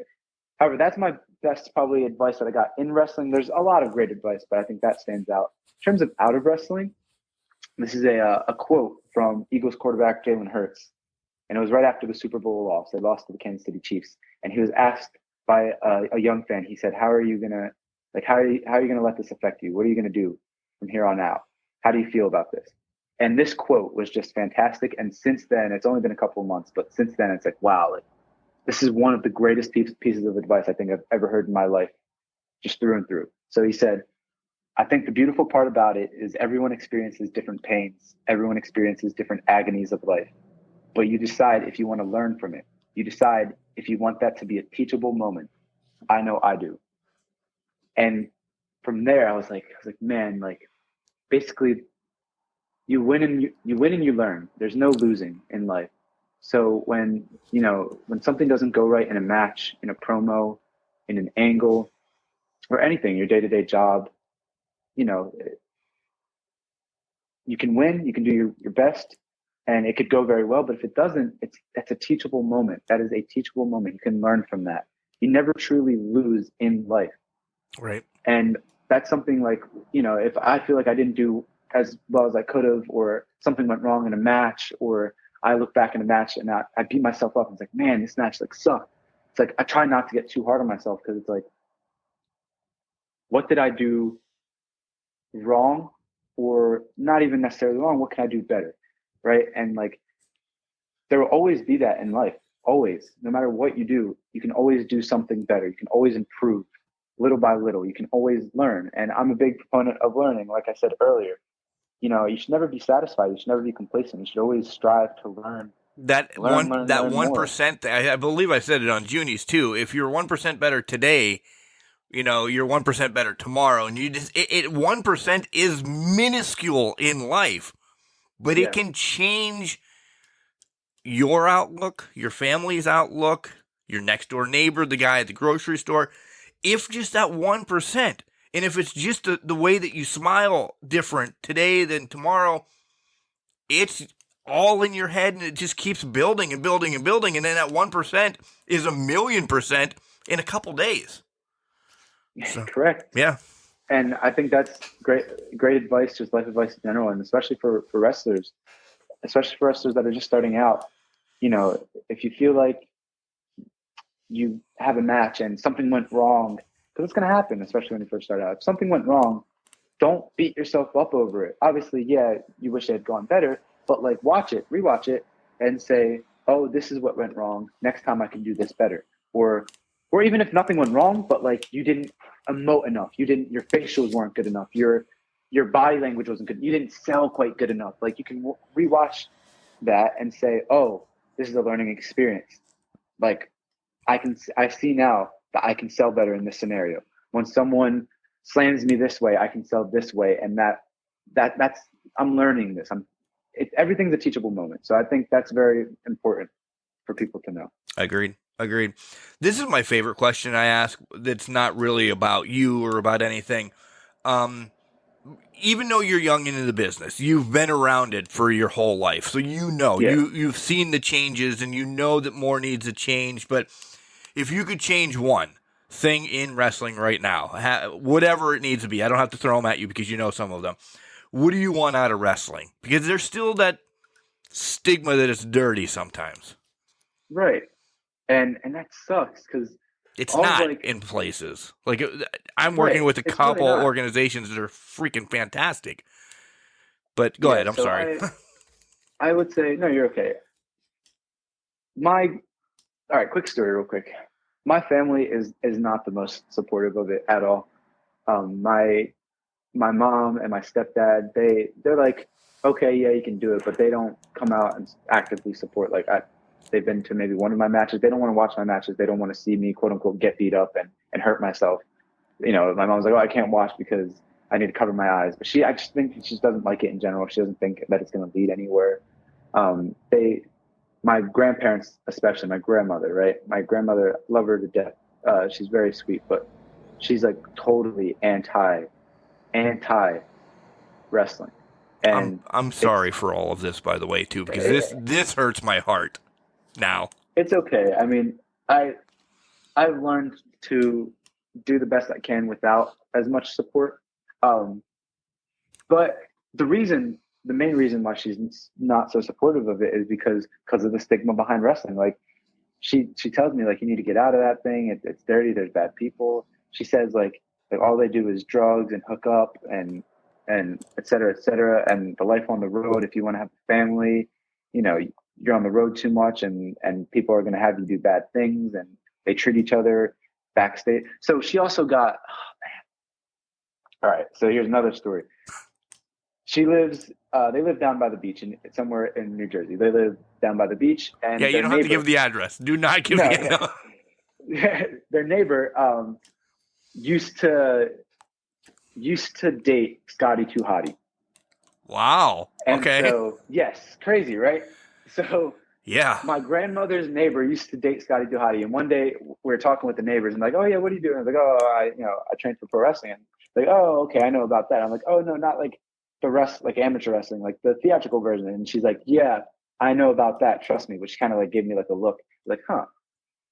It wasn't until a little later that I found out that she had previously dated Scotty Too Hottie. And eventually my grandma calls me up and she's like, I just talked to my neighbor. And she's like, the stories that she told me, like, I don't want you doing it. Of course. You know, and, only the worst stories are going to grandma. I know. Right? And I know. And she's like, they just do drugs and they cheat on their wives and they all hook up with each other and they're never on the road and it's just such an evil thing. And it's like, I'm like, oh, it's not like that anymore. I mean, it is in some places, but like, it's not like that overall anymore. It's really not.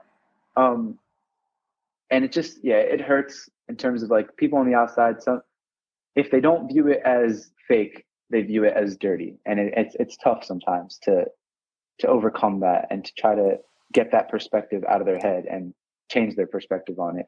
Because there's a lot of great people and clean things in wrestling. So I would say one thing that I want to change about it is getting, that dirty, the awareness culture out, the awareness of how awesome we really are, that we're not all a bunch of dirtball druggies. No, it's the greatest form of art. There's a few bad apples, but overall it's like the art itself is a beautiful thing, and it's done so many great things for so many people.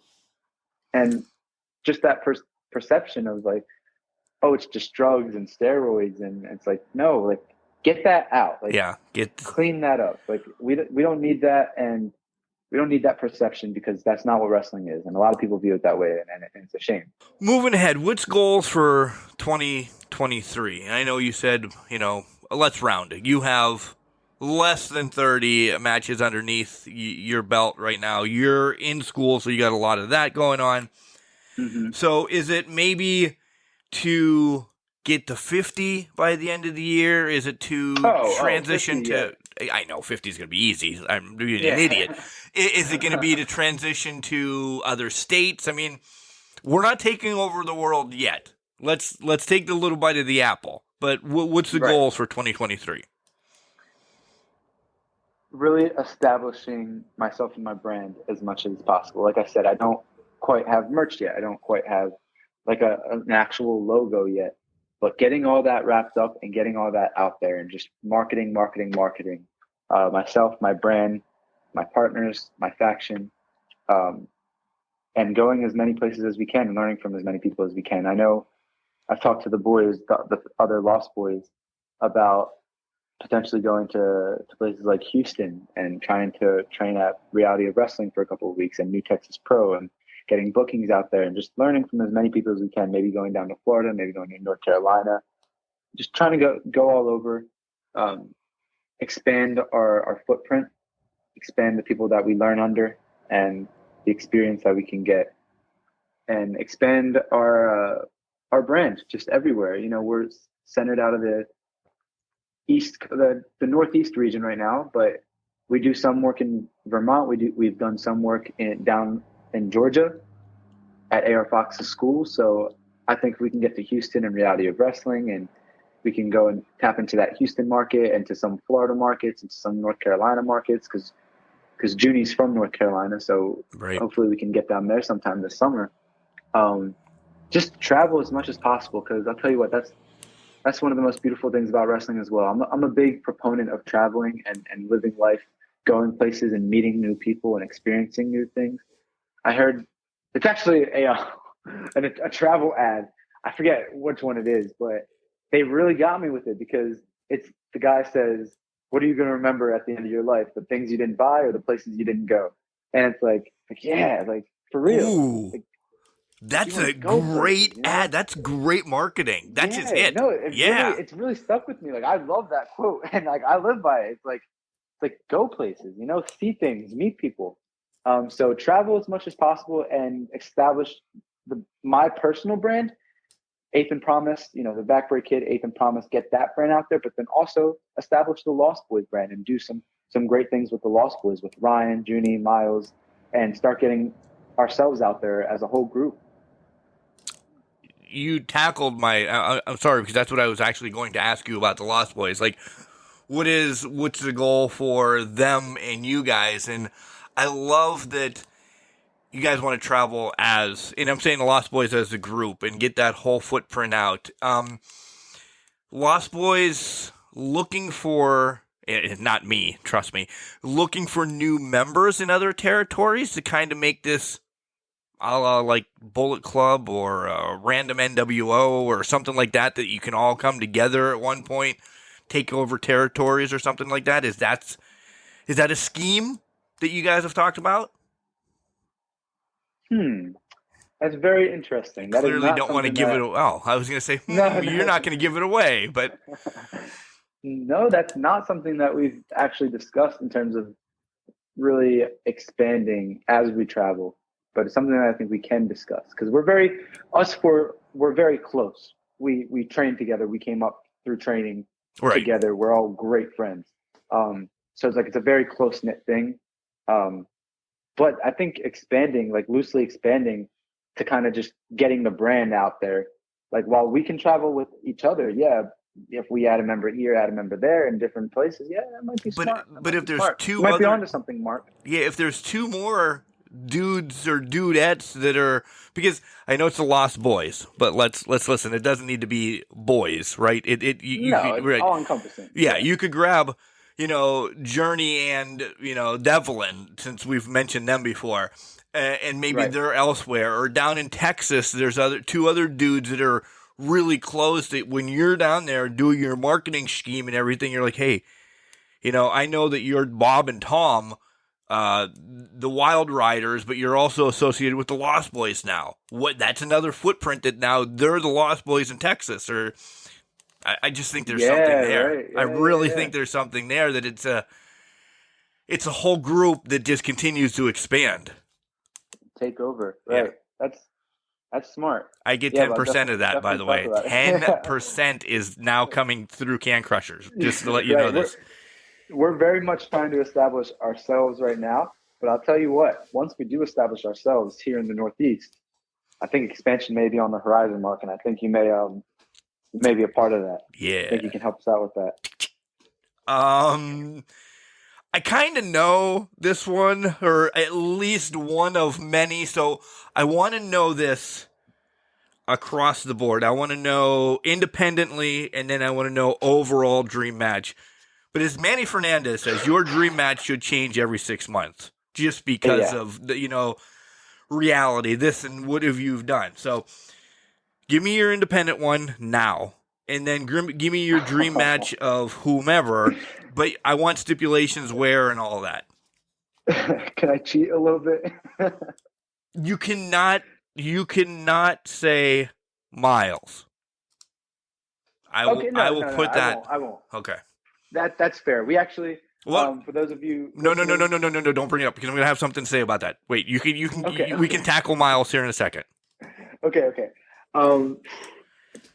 No, but in terms of cheating, man, I have multiple. Is that okay? Oh, I don't care about that. Yeah. Okay. Yeah, right. no, jeez.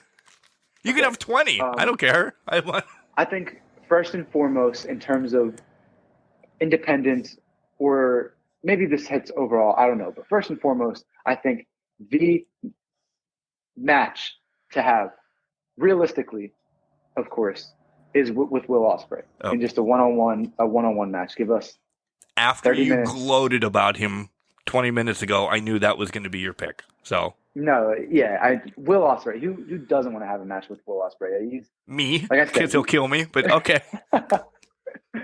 Well, to be fair, I'll kill him too. I'll break his back. We'll kill each other. You can elbow my head off, and I'll break his spine. But I think it's a give and take type of thing. But I think the story and match we could have, especially once I start getting a little bigger, that is the dream thing. And then going to Japan is straight up, obviously a big goal of mine. I've been studying Japanese and learning the language so that when I do go over there, I can be more comfortable and more knowledgeable and communicate with people, because I think communication is like I'm a big proponent of communication. Like I've been learning Spanish. I'd say intermediate in Spanish, and I'm beginner in Japanese. I'm going up to Canada next month with Junie with ETWA. We're making our Canadian debut, and that's the first time we'll have wrestled outside of the country. Nice. So I'm brushing up on a little bit of French, trying to just get the basic greetings in French. But just being able to communicate with people, I think is massive. But going back to the dream match, Will Ospreay, I think that's somewhat realistic, because he's like 29, 30 years old. So even if it takes me 10 years to get where he is now, like literally 10 years, because I'm 19, he's 29. By the time I'm 29, he's 39. He's still in his prime. That's a very realistic thing. That's a huge pay-per-view match somewhere. Agreed. Right. I could say like Kenny Omega, Bryan Danielson, of course, because I'm big Kenny Omega, especially Bryan Danielson, big fans of them. But they're obviously probably more towards the end of their career, where by the time I'm on the level to face them, they'd probably be winding down, if not already done. But I feel like Will Ospreay is very realistic. It might take a couple of years, but that's a very realistic. That's the dream match. But then another dream match of mine, and this is smaller. This is more just for me. It's Speedball Mike Bailey. Yeah. And it's a tag match.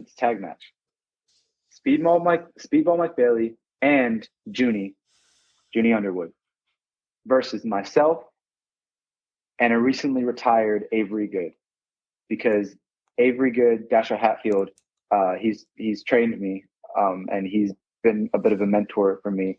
And I want to have a singles match with him, but I also want to have a tag match with him. I want because I think, oh my gosh, I think Avery and Speedball going at each other, but then also me being able to go at it with Speedball as well, and going at it with Junie, and I think it's a lot of good parts. I think it's a like four corners ladder match would make that even better. I'm all for the tag team match. I'm all right with that. Give yourself props on the tag team. Nope. You four have to go on one and throw a ladder into this mix. Yeah, yes. That would be awesome. A ladder match. Wow. Whew. Yeah. We don't tone it down here in Can Crushers. It's instantly boom. We bring it right quick. And then sticking with the tag match, this is out there. And this is not possible, unfortunately, because two of them are passed on. But another dream match of mine is myself and Eddie Guerrero, because big fan of Eddie.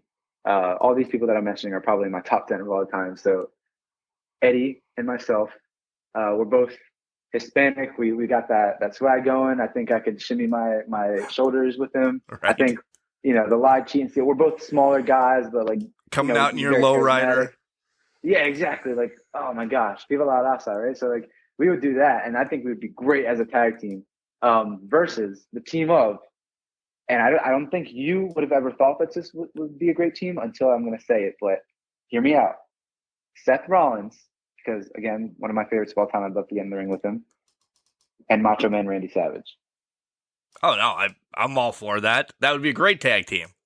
Rollins and Savage, oh my gosh, They're so similar, especially the stuff that Rollins is doing now with the whole like the loud outfits and the dancing to the ring. Pair that with Macho Man, put them together.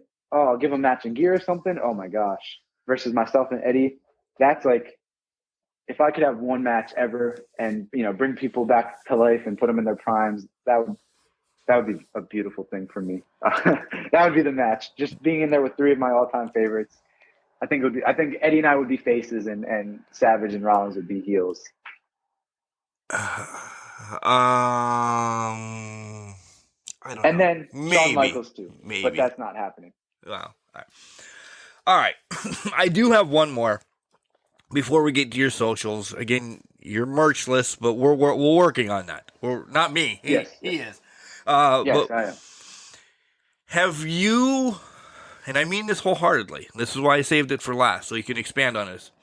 Have you found your Ricky Steamboat or / Ric Flair already in the form of Miles?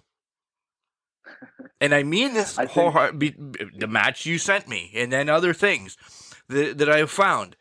Have you found him in Miles? I know you guys have been friends since the dawn of day, but you guys have worked on this shit for years. Yes. I think you have.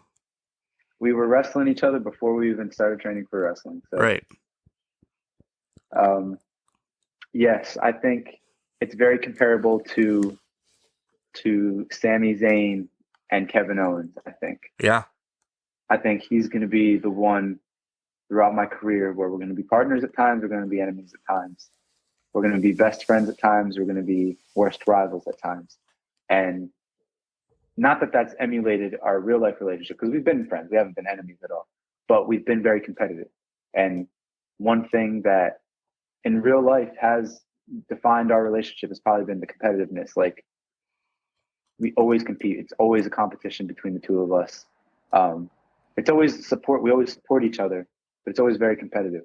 So I think having that person that is going to always push you to the next level, is the greatest thing you can have in wrestling. Yeah, it is. It is, because, you can get, I think it's complacency kills. And like I said, you should always strive to learn and get better every single day. But to have someone that, like, especially that you're so competitive with, if you see he's doing big things, like, you got to start doing big things. You know what I mean? You got to start. If you see he's doing a certain move or he's thriving with a certain character, it's like, you need to come up with a character that you can thrive in. That's gonna go against him. Like, it's that, I feel like it's like a yin and yang type of thing. But it's very it's also that person that pushes you, motivates you. But also, you can go to war with, you can go to war against. I think Miles will probably be that person throughout my career. I hope it's not Junie, because I'd love to tag with Junie for as long as we can. I hope we never butt heads in the future. But Miles, I feel like that's just something, as Cheeseburger said in the match that we had with each other. That was actually the first time we ever wrestled each other in the ring. We've trained with each other for almost 2 years now.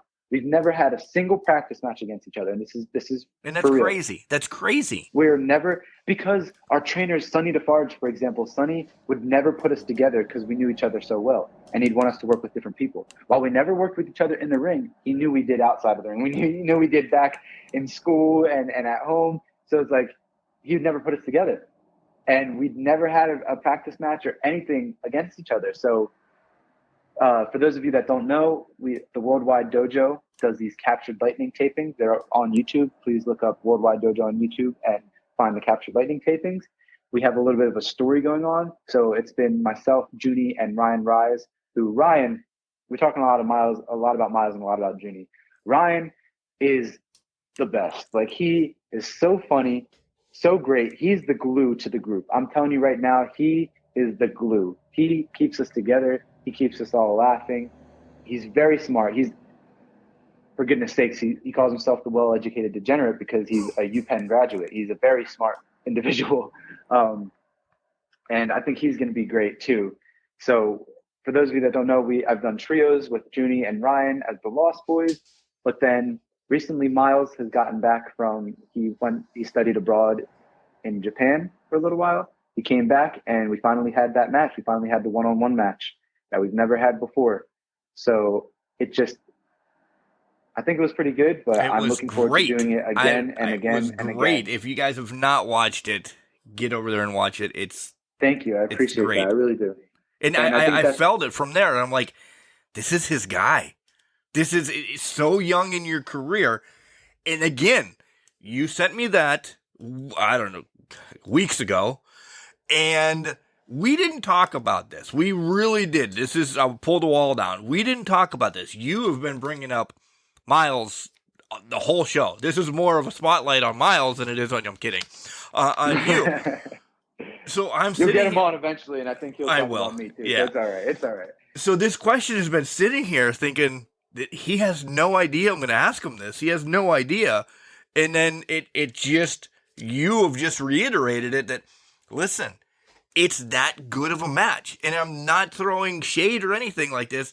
You watch this, you know that these guys may have never, and Cheeseburger said it, that they have never met before, but you know that there is a history because you guys told a story in the ring.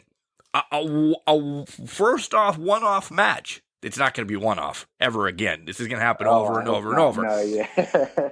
But that night, it's a one-off match. And there's story built in that you're like, this is not the first time that they've been in the ring together. This is baloney. Cheeseburger, you're lying to me. It was that good. It really was. So, yeah. It was a big moment for the both of us because, like I said, from seventh grade when we had met and we had bonded over wrestling all the way to high school, theater combat with each other, wrestling as The Rock and Lazarus, all the way to starting training with each other at the Wrestle Factory, going to the World Wide Dojo, going with the Speedball.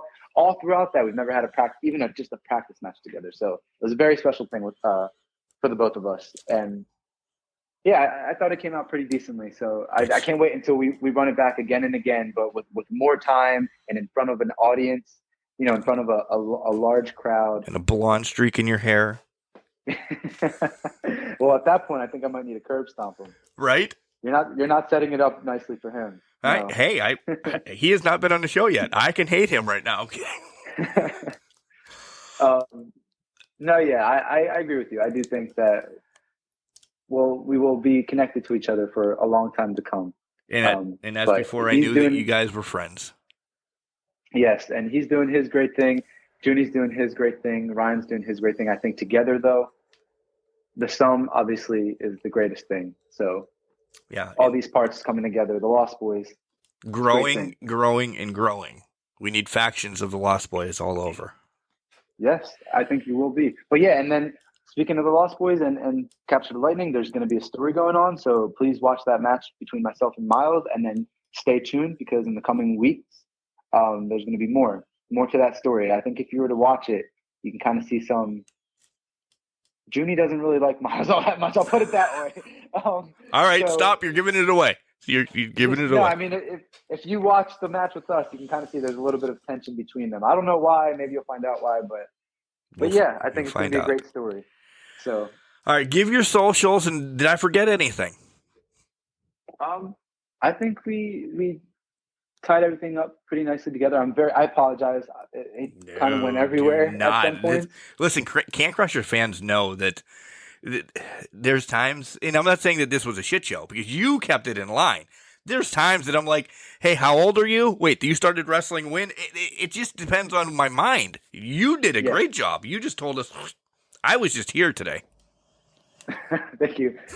I think I still honestly I have a lot more to say because like I said, we can get into the aspect of traveling and helping others and eventually wanting to open up the training and the backstage stuff. And I want to be an agent or a producer one day and eventually book a promoter. There's so much more to talk about.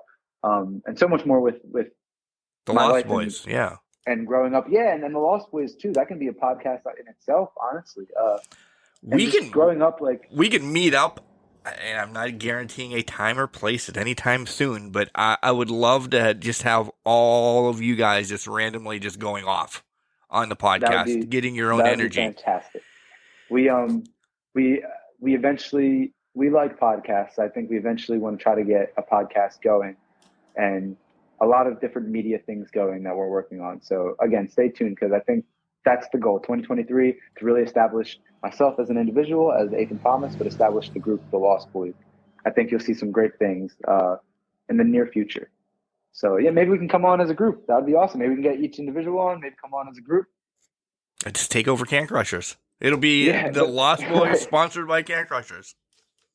And I have a lot more to say myself too. So we're gonna have to do this again. We will. eventually, Mark. We definitely will. I do want very much. I do want to know your thoughts about backstage stuff. I want to know about your business. I want to know about all of this. But yeah, we're gonna have to make a part 2 because this is enthralling.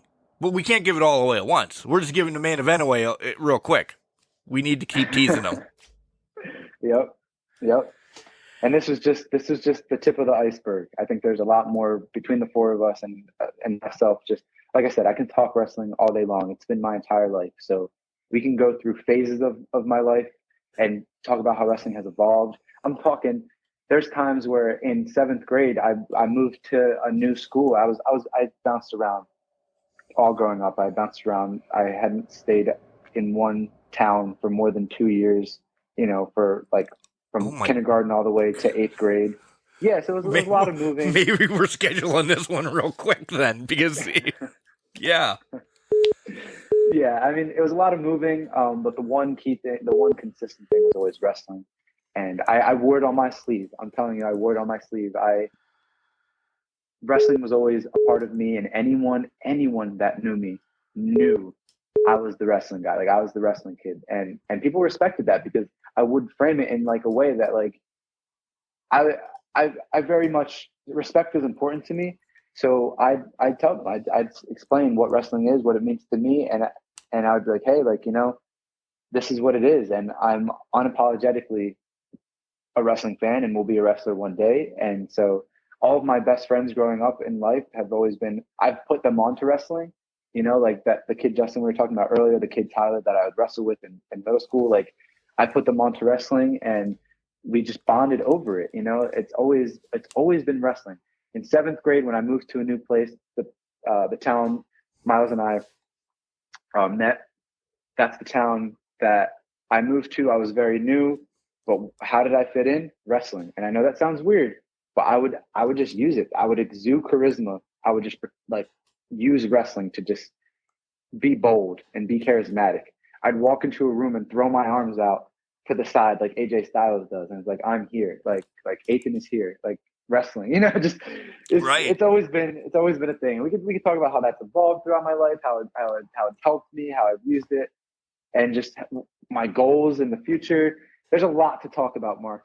There is. I do think we need to schedule another one. We will as soon as we wrap this up. I pen is in hand and we're set to go. So on that note, though, until we hear all of this in part 2 of Athan Promise, Athan, thank you for stopping by today because this has been awesome. You were worried, hey, can we do this? Can we do it? I'm like, listen, let's just talk and let's enjoy this.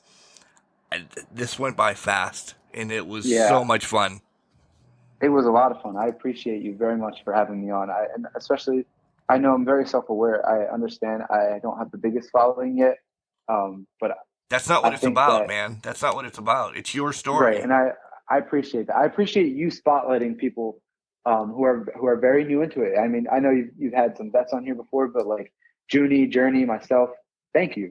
Thank you for spotlighting us because we're really getting into it. We're trying to make a name for ourselves. And I think this podcast is going to go a long way helping us with that. So thanks very much. No, chills. That's why I got into this because, listen, we know the stories of Randy Orton, Britt Baker, da-da-da-da-da. I want to know the stories of the youngsters coming up and why and this and that and in 5 years. And I'm not saying we're not going to not talk again for 5 years, but wrap back around and say, what's he doing? I'm like, oh my God, this guy is now, New Japan World Heavyweight Champion. I had his first podcast, and it's not to pat myself on the back. It's just to know and to see the growth. That's what I like about wrestling. You start as a baby, and then you end up Kenny Omega. Yeah. And that's what I want to see for everybody that's ever on this podcast, is just that. So thank you for coming on. So I appreciate you. And before I go just real quick, I'm sorry. I know you had asked me to do it, but I totally forgot. Promotion wise, you can find me on Instagram at Athan_wrestles, on Twitter at Athan Promise. And unfortunately, I don't have a merch thing right now. I don't have a YouTube right now, but we're working on it. And by the next time I come on, we'll have all that. But Instagram, Athan_wrestles is the main place that I show my social media. Shirts, merch, DVDs, photos, Oh yeah, whatever. We're gonna get all of this together. We'll have it all. Yeah, I listen. The Lost Boys don't need an advocate or a manager or anything, but just know I'm always in your corner because I so want to see you knuckleheads, and I mean that out of love, out of dad, saying knuckleheads. I want to see you guys just kick ass and take names because you all have a great. I've talked to 2 of you, but I've also done some research on the other ones as well a little bit. You guys all have a great knack for this crazy ass business of pro wrestling. And you know what you're doing already. And you're all babies. And I mean that out of love as well. So, the Lost Boys, get on board. Get on board. Hop on the bandwagon now while we don't even have merch yet. That way when the merch starts coming up, you can be the first ones to buy the shirts. All right, Athan. I had a blast. We'll talk soon. Thank you. I had a blast too. I appreciate you, Mark. Ladies and gentlemen, Athan Promise. A little bit of longer interview, but you know what? There's no reason to rip it apart and make a couple episodes out of it because it's truthful. It tells the whole or most of the story because we're going to have more. Don't get me wrong. We're going to have more with Athan as we continue to build on what's coming with him in the Lost Boys and just so much. Very interesting character, and I mean it like that out of love because he's got so much ahead of his time already that this is just the journey that you need to be on with us, with the Lost Boys, and with Athan himself. So, yeah, excited it's in the book. So much more to come, too. Maybe with the dojo. I don't want to spoil anything. Maybe a little bit more than the dojo. So, yeah, super excited to see where this leads. And then, started with Journey, got to Junie, got to Athan, and it's awesome. Guys, I love this. This is the reason why we do the podcast. This is the reason why we do the spotlights, to hear this and to promote the independent wrestler that's starting off, or a little bit long in the tooth, or whatever. It's just fun. It's wrestling. We enjoy it. We love it. It consumes us. So, yeah. Hey, remember, just because you're trash, though, doesn't mean you can't do great things. It's called the garbage can, not a garbage cannot. Make sure you tell your loved ones you love them, because you never know.